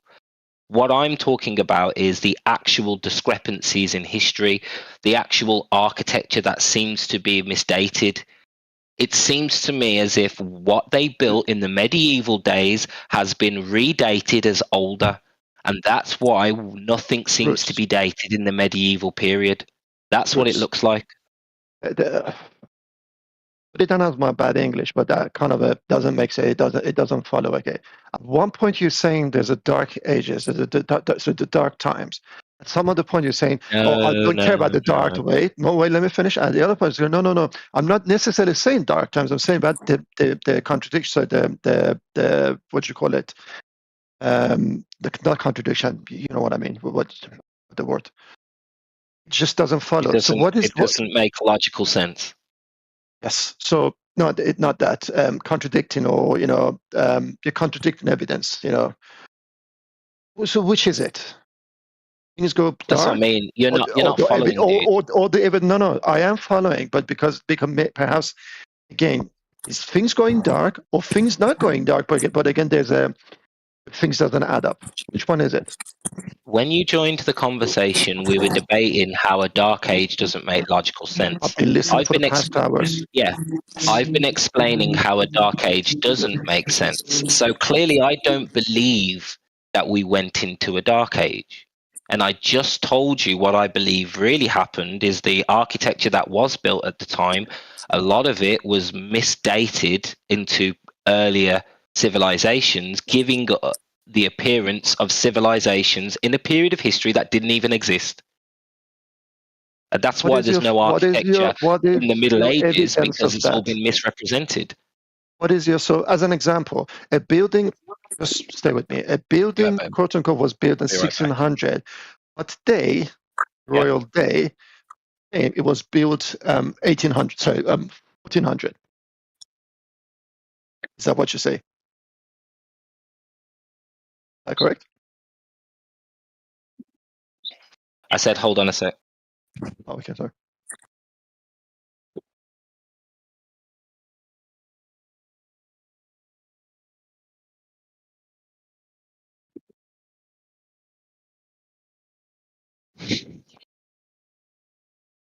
I thought he meant the other way around.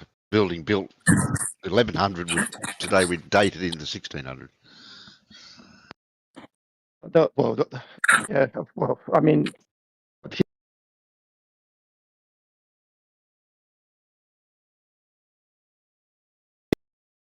from your mic, brother. I don't know. I thought you fixed the crisp thing. We're getting lots of feedback.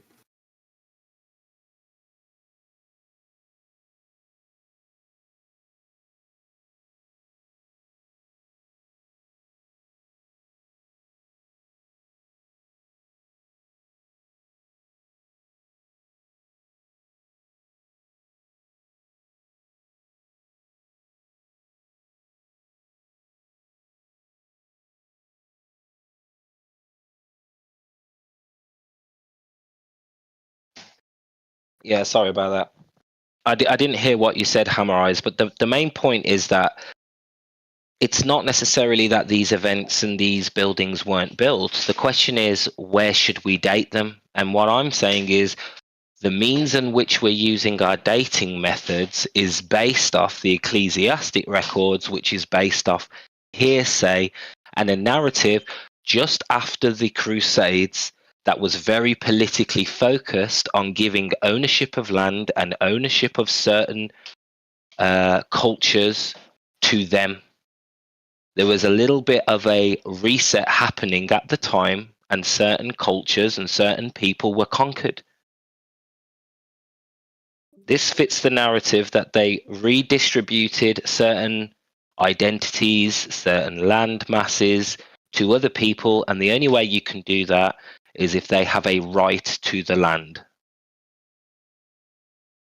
So if you're looking for a motivation question, that's your motivation.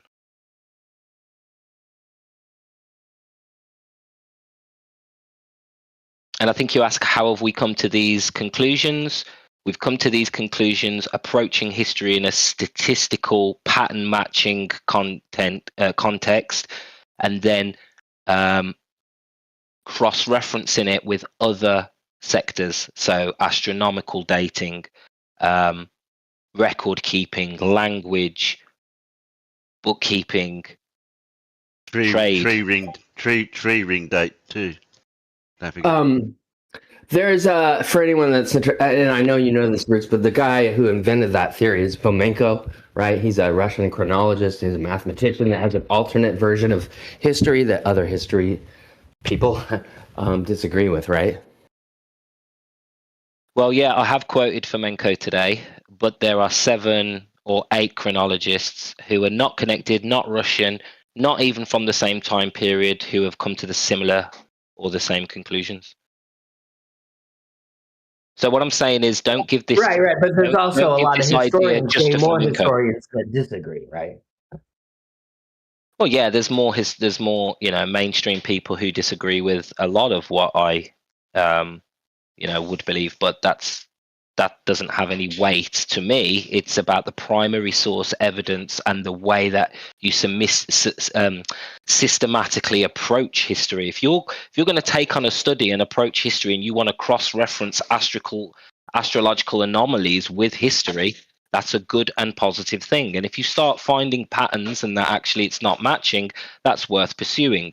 And then if you start realizing, well, hold on, they're matching previous stories, and actually we're finding all these stories match the older stories, and there's a lot of copy and paste where you can't tell the difference, then you start asking yourself what happened in history. Yeah. But like, how do you explain that all the mainstream disagrees? It's a giant conspiracy or what? Well, you've got to think about the context. The context was we had a reset. We had several calendar changes, and then we had Christianity, and history was rewritten after Christianity. So we have a potential situation where the implications of the land in Israel, the implications of the rights to land and dynasties and ownership. I believe that other regions of the world were the most powerful countries in the world, and when that changed, they had a test run with Egypt. When they took over Egypt, they couldn't control it because of the history that they had. They wasn't about to bend the knee to some foreign guys with a less rich history than them.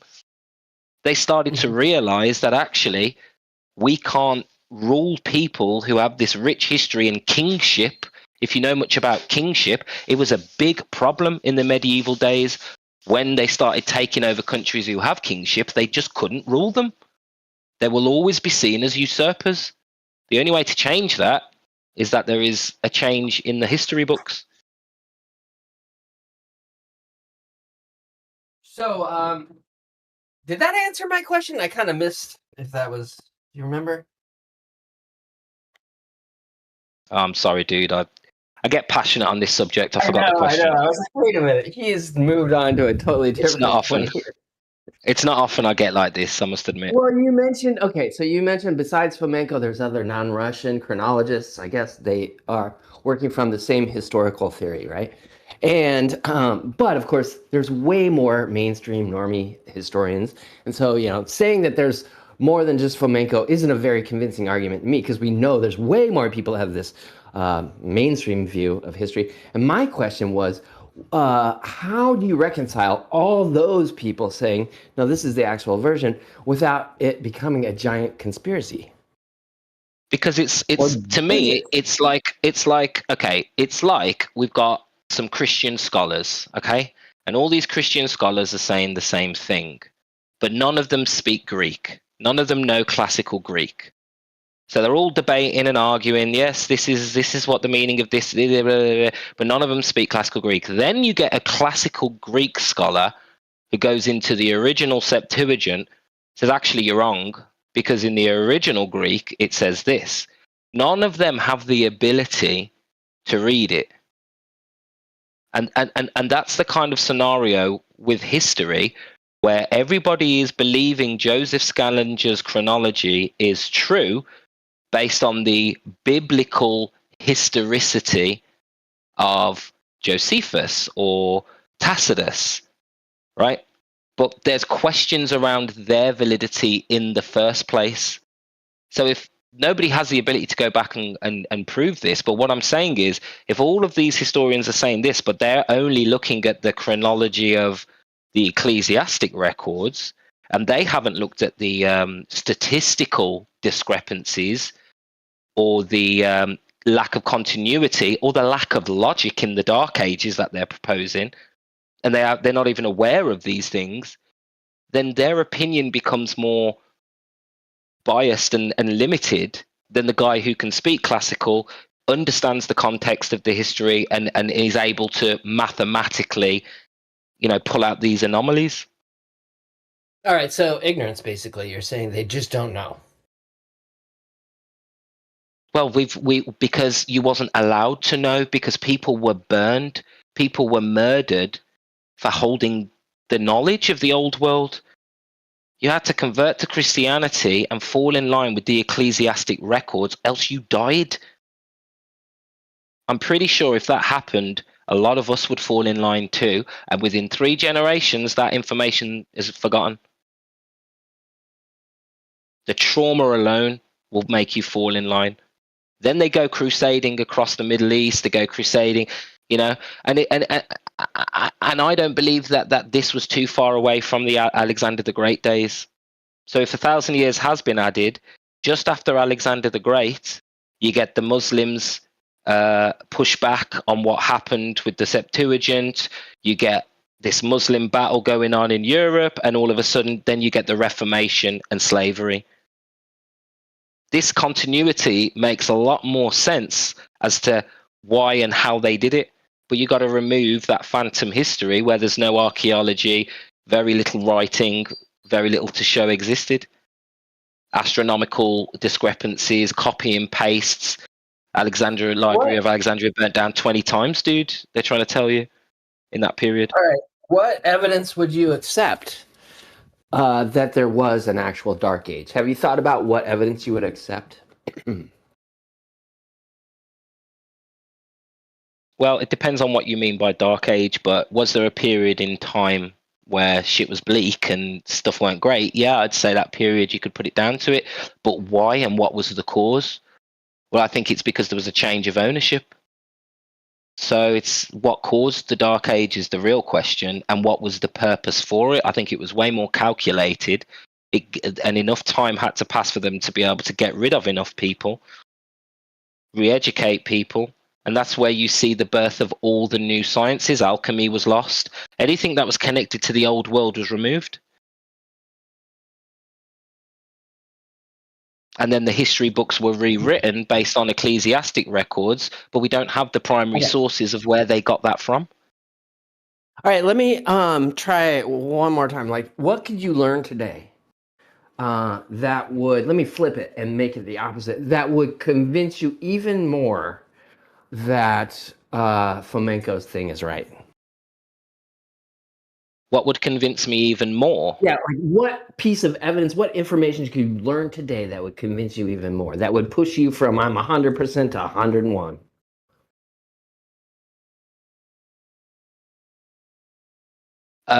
Probably new discoveries, because at the end of the day, I'm aware of the landscape right now. There's, a whole bunch of chronologists who approach chronology from a different perspective, usually mathematical, and then they find discrepancies. So there are discrepancies in history, regardless of whether you believe me or not. So the question is, what would convince me that everything that they're saying is true? Yeah, what can you learn today? I wouldn't go 100%, dude. I'd need new discoveries that completely destroy old narratives, which is what I believe we're finding every day when we're finding new sphinxes under the Sahara, Göbekli Tepe, and then they're coming out and saying, no, this was an older site, and what we see at Göbekli Tepe is a reconstruction, some caveman shit, but actually this was some great monuments originally. We're finding all this architecture in South America and China. So finding things that we previously didn't know about would, for you, kind of add evidence to the pile. And has been for the last 10, 15 years, yeah. Every new discovery is pushing the mainstream narrative outside of reality. And apart from Fomenko, you've got Herbert Illig, who said there was 800 years added. You've got Gunnar Heinsohn, who said there was anywhere between 500 and 1,000 years. I mean, Eric Klein, David Rolfe, Edwin Johnson, John Hammer, James Ussher. Even Isaac Newton and Plato have their own chronologies or have written books on the problems with chronology and highlight these issues. And I'm sure there's more. There's so many YouTube channels I follow who are not proper scholars, but they're very educated with the highest degrees, and they're basically like, well, they're not talking about Fomenko, they're not pushing that narrative, but the pieces that they're recording on is just filling out the story. Like, yes, this clearly wasn't as the mainstream claim. That's the majority of archaeology nowadays. Göbekli Tepe itself, even on the mainstream narrative, destroys the history that we've been told. Adds on to hundreds of thousands of years to our existence. So that means dinosaurs existed with man. That means everything starts changing. Wait, what? No. Dinosaurs, no. Dinosaurs didn't exist 100,000 years ago. Well, yeah, and Tepe would push back the timeline like 10,000 years. It would make it doesn't completely destroy the mainstream narrative. It just kind of adds, here's a variant of something we could find, and it doesn't purport to our prior assumptions that major cities started being built after agriculture. You find way more major cities after agriculture, but this one, it would just push the timeline back. It wouldn't destroy it. Yeah, I mean, it did indeed change the narrative a lot, and scientists gladly actually accepted that. It was featured in Cosmos, right, with Neil deGrasse Tyson, the second series that he made, second season, and what the research shows there, which kind of goes against mainstream, is that it was a far more equal society, right? It doesn't seem to be like a mansion there, right, or a king. It was hunter-gatherer tribes that would just seasonally go there, right, and live in these small like apartments, basically, right? Yeah. Well, the equality aspect is the more interesting thing there. Like no kings, no lords. Yeah. No. It's like I said. It was a very. It doesn't destroy the timeline. It just pushes it back. Prior assumption was agriculture drove major cities or big builds, and that wasn't 100% accurate. Yeah, but definitely it's not dinosaur era. No. T-Rex was not, alive back then. I mean, even if it was 100,000 years ago, it wouldn't be T-Rex alive. Oh, well, like all of the fucking evidence of them existing, right? Oh my God, what is it called? The fossil record? Yeah, that's geological column, the fossil record. Fossil record. Yeah. Like we can predict actually where we'll find specific type of remains, right? Like so. Yeah. The archaeological record is very strong and reliable. Darwin did that. Well, so the Flintstones wasn't a documentary. Yeah, no, unfortunately not. But even Darwin did that before, genetics or even known, Yeah. Darwin was wrong though about one thing. He assumed that evolution was gradual, more or less consistent, gradual change. But turns out, according to the fossil record, as Stephen Jay Gould, I think, most famously proposed, a punctuated equilibrium is the way of evolution. It's hundreds of millions of years, like mostly stable species morphology, and then like a major change happens in terms of environment. Yeah, like catastrophe. Then you see like a huge boom, right, in like different species coming up. I mean, that's what they call it the Permian explosion. It was the amount of calcium that was available, and all of those forms prior were soft-bodied. And this was an arms race, basically, to protect yourself. And you started having structures that could fossilize, and that's why it looks like out of nowhere a bunch of life forms appeared. Yeah, so to the guy who's allegedly. Oh, you're still here? I'm back now. Yeah, sorry, I had to answer a call, but I'm back.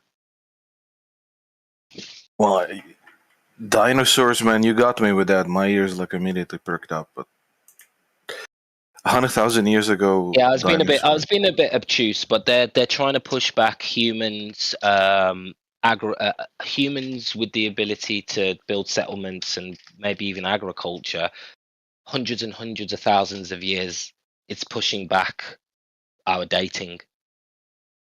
Yeah, I wouldn't say hundreds. I would say tens, maybe tens, but not hundreds. No, I don't know, because like look at this new Sphinx that they found. They're some of the things that they're finding could push us back hundreds of thousands of years. There's been plenty of discoveries that have insinuated it could be as much as that. I would say that's a far extreme. And I would say the minimum would be around like 10,000, but but Tepe, that's something that, they do find it built on top of other things and stuff, but those other things are more simpler structures and stuff. You know what I mean? It wasn't like they built a mansion and then a mud hut on top of the mansion, then another mansion, Maybe they do it this way. You guys got it backwards. All the destroyed brick was reassembled into something else. Yeah. And this site's thousands, maybe even 100,000s of years older. They don't know. Yeah, I would say they dated it, and I think it was around like 9 to 15,000 or something like that. Yeah, that was before the discovery that this was a reassembled site. I think that was further. Yeah, they can date the lower levels, right? But I think like the major one that we're talking about, the ones that has like the animal carvings and things like that, I think that was the 9,000. That's the upper layers. From what we know, there could have been something that was wiped off, but for what we know, that's kind of the upper layers. And we go down deeper, and we do get older dates, and there is different architecture. So, but like I said, I wouldn't push 100,000. I mean, hundreds of thousands of years. But it does push back the timeline. It doesn't destroy it, but it pushes it back. Yeah, I only said that to say even within the mainstream, they are pushing it further and further back with every discovery. Somebody asked me what would convince me. I said these new discoveries are convincing me more every day. Well, I know you're not going to follow and like what I say, but it's kind of like age of the universe type thing. You know, we get better tools, better technology. It's, oh, we've adjusted it. We really don't get many discoveries that to push. Like, we're not going to find a discovery that kind of pushes it the other way. We're kind of going to find discoveries that push it back more than forward, which kind of shows you a level of consistency.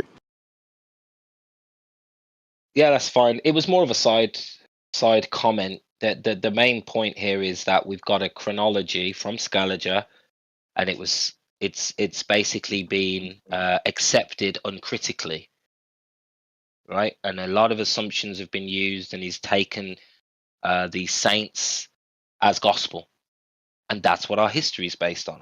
And what I'm trying to say is we're finding discrepancies and anomalies that throw this way out, but not only that highlight that something nefarious has happened in that Scaligerian chronology. And the more systematically you approach historical events, the more discrepancies you start to see. And there's a tipping point, right? There's only so many examples of copy and paste and dark ages and stuff where you start saying, right, there's a pattern here. How many dynasties can have the exact same events with the exact same ending and the exact same successor, but with different names? It's just, you start to see the pattern and you start to ask yourself, well, what is this history based on? It's based on hearsay. It's based on the Bible. Oh, how did the Bible come about? That's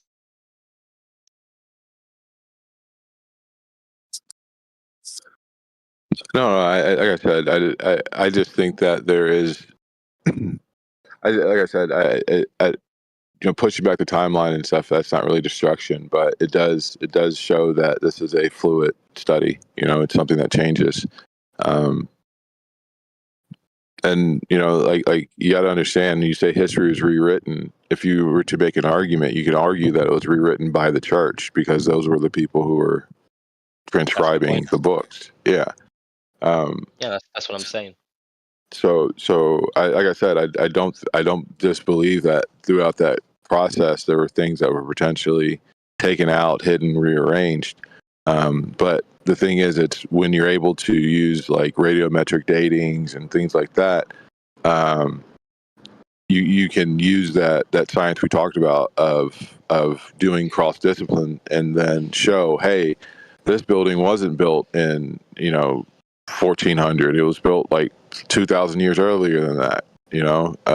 I did this test. I found this finding. You know what I'm saying? Yeah, but you got to really buy into radiocarbon dating, and there is enough. I'm sure you've heard about the issues that people have with radiocarbon dating. I've heard of them, but they are more issues to the results of radiocarbon dating more than the process. Yeah, there's plenty of assumptions have been made. I can't remember the exact argument, but it's something to do with carbon-14, and there's a lot of assumptions made about it, about the dates that the assumptions they make, they've set in stone, but there's nothing confirming that assumption they made on carbon-14 to say, okay, this means that everything we see with this, these, I think, calibration curves or something. He says basically he makes out that the carbon dating is circular reasoning, and I can't remember his exact argument, but there's other archaeologists have the same issue with it. Yeah, like I said, and then I'm sure he was talking about contamination, and I've heard other people speak about it as well. And you have to base it on a lot of assumptions. Yeah, but you do that cross discipline you're talking about, and you talk about the actual geological strata you found it from. Like if you're using a dating method and you find something from the Jurassic strata, and that dating method is carbon dating, you wouldn't use carbon dating, you'd use a different method, right? But it still does the exact same process of radiometric decay. and you have these half-lives of these materials. And yes, the assumptions that are made or corroborated across different disciplines in the end, though, you know. And if you do have a sample that fits all the criteria, looks like a duck, smells like a duck, but radiocarbon dating comes back and says it's not a duck, that's when people start making the assumptions of error due to how like accurate these tests are. Yeah, and that's the claim I hear a lot, that within the same strata of rock, some objects give off such different dates that they conflict with archaeological expectations, so they're called outliers or anomalous artifacts, when in reality it shows you the inconsistency of radiocarbon dating. They go with whatever fits. They go with whatever fits their narrative best. I don't know the metric, but like let's just say like you have 10 of them and you do 10 tests and 4 of them come back anomalous, different dates, why different ranges, not even the same date on the other ones. You know what I mean? It's not like their anomalies are in one cluster group, but those 6 ones will be in a cluster group, right? That's kind of the best way to kind of describe it. Even like there is no order you find in the anomalous aspects to where you would say, oh, maybe we're wrong, and this cluster group that we have here is the contaminated samples. You wouldn't really find that. So you get consistent. We do find in the early medieval periods, wide error margins, dude, massive ones, which is why they call it the Dark Ages, because it is really obscure and it is really iffy. I think they just finished some. I think they just finished some temple in Spain or something after like 178 years, right? That's with us basically through that time having a large portion of that time access to modern construction. Over the course of the medieval and all this other stuff, these projects took hundreds of years, generations, you know? So the start date and the finish date and things like that, like those things may get misconstrued. You can't get that from radiometric dating, though. Yeah, you could. I think you could. No.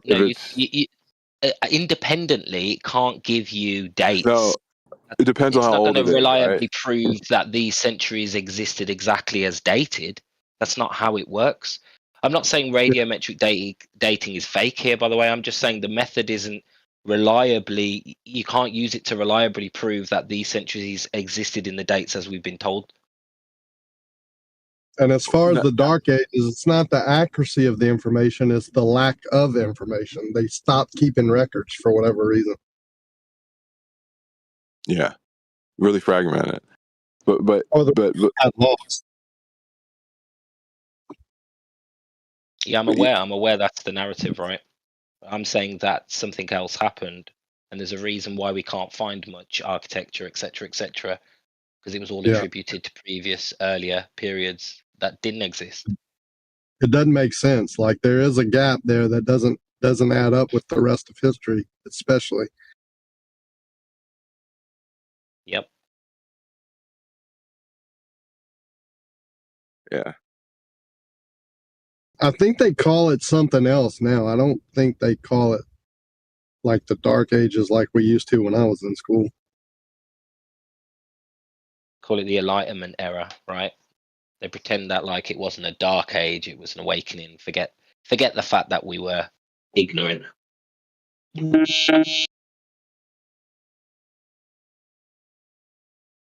I don't get how atheists fight how accurate history is, because if they do, they should believe in the Bible. It's one of the most accurate, most resourced, pieces of literature there is. And the way it's done, it's not by one author or one time period. It makes it more, more historical facts. It seems like, when several different writers over different time periods collaborate to come up with the same story, it collaborates the story, right? It's like having more than one witness. But I don't think anyone argues that the Bible is history. I think they argue the events of the Bible more than anything.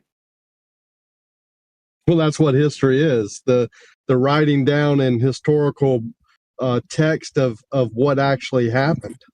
And when you have more than one witness that writes it down and then or goes back and studies what happened with people who were there or people who heard about it or saw about it, and you have different writers who do that and record it and in different literatures, and then you put all those together as they're found, right? And then you collect all of those and put them together. It makes it more believable, not less.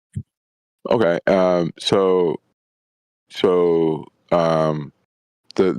Do you have archaeological evidence of any event in the Bible happening? Yeah, there's scientific stuff that comes out year by year that dates back to biblical times and lines up with the stories that were told and written down and recorded. Of course. So can you give me one piece of archaeological evidence of a story in the Bible? I mean, there's several different. Give me one. Just give me one. Yeah. I mean, off the top of my head, I mean, I've heard several over the last couple of days. I haven't looked them up and researched them myself, but That's locations of cities, distances of places that were talked about where Jesus himself was recorded to be, and where he died, where his grave was, the parting of the seas and the armies buried by the waters, finding stuff there. There's all types of things like that. Even the Ark, Garden of Eden. Well, you'll find this kind of information in like Spider-Man comics too, right? That's what I was about to say. In Spider-Man, you have New York, and so Spider-Man's real. Like geographical information. I'm talking about. But no, it's not really. It's actually exactly what you said. One, no, those chariot wheels that they found in the bottom of that Red Sea, those were dated to be Roman chariot wheels, so they weren't the Pharaoh's one. Two, that structure that they found in the Ark was found to be a rock formation.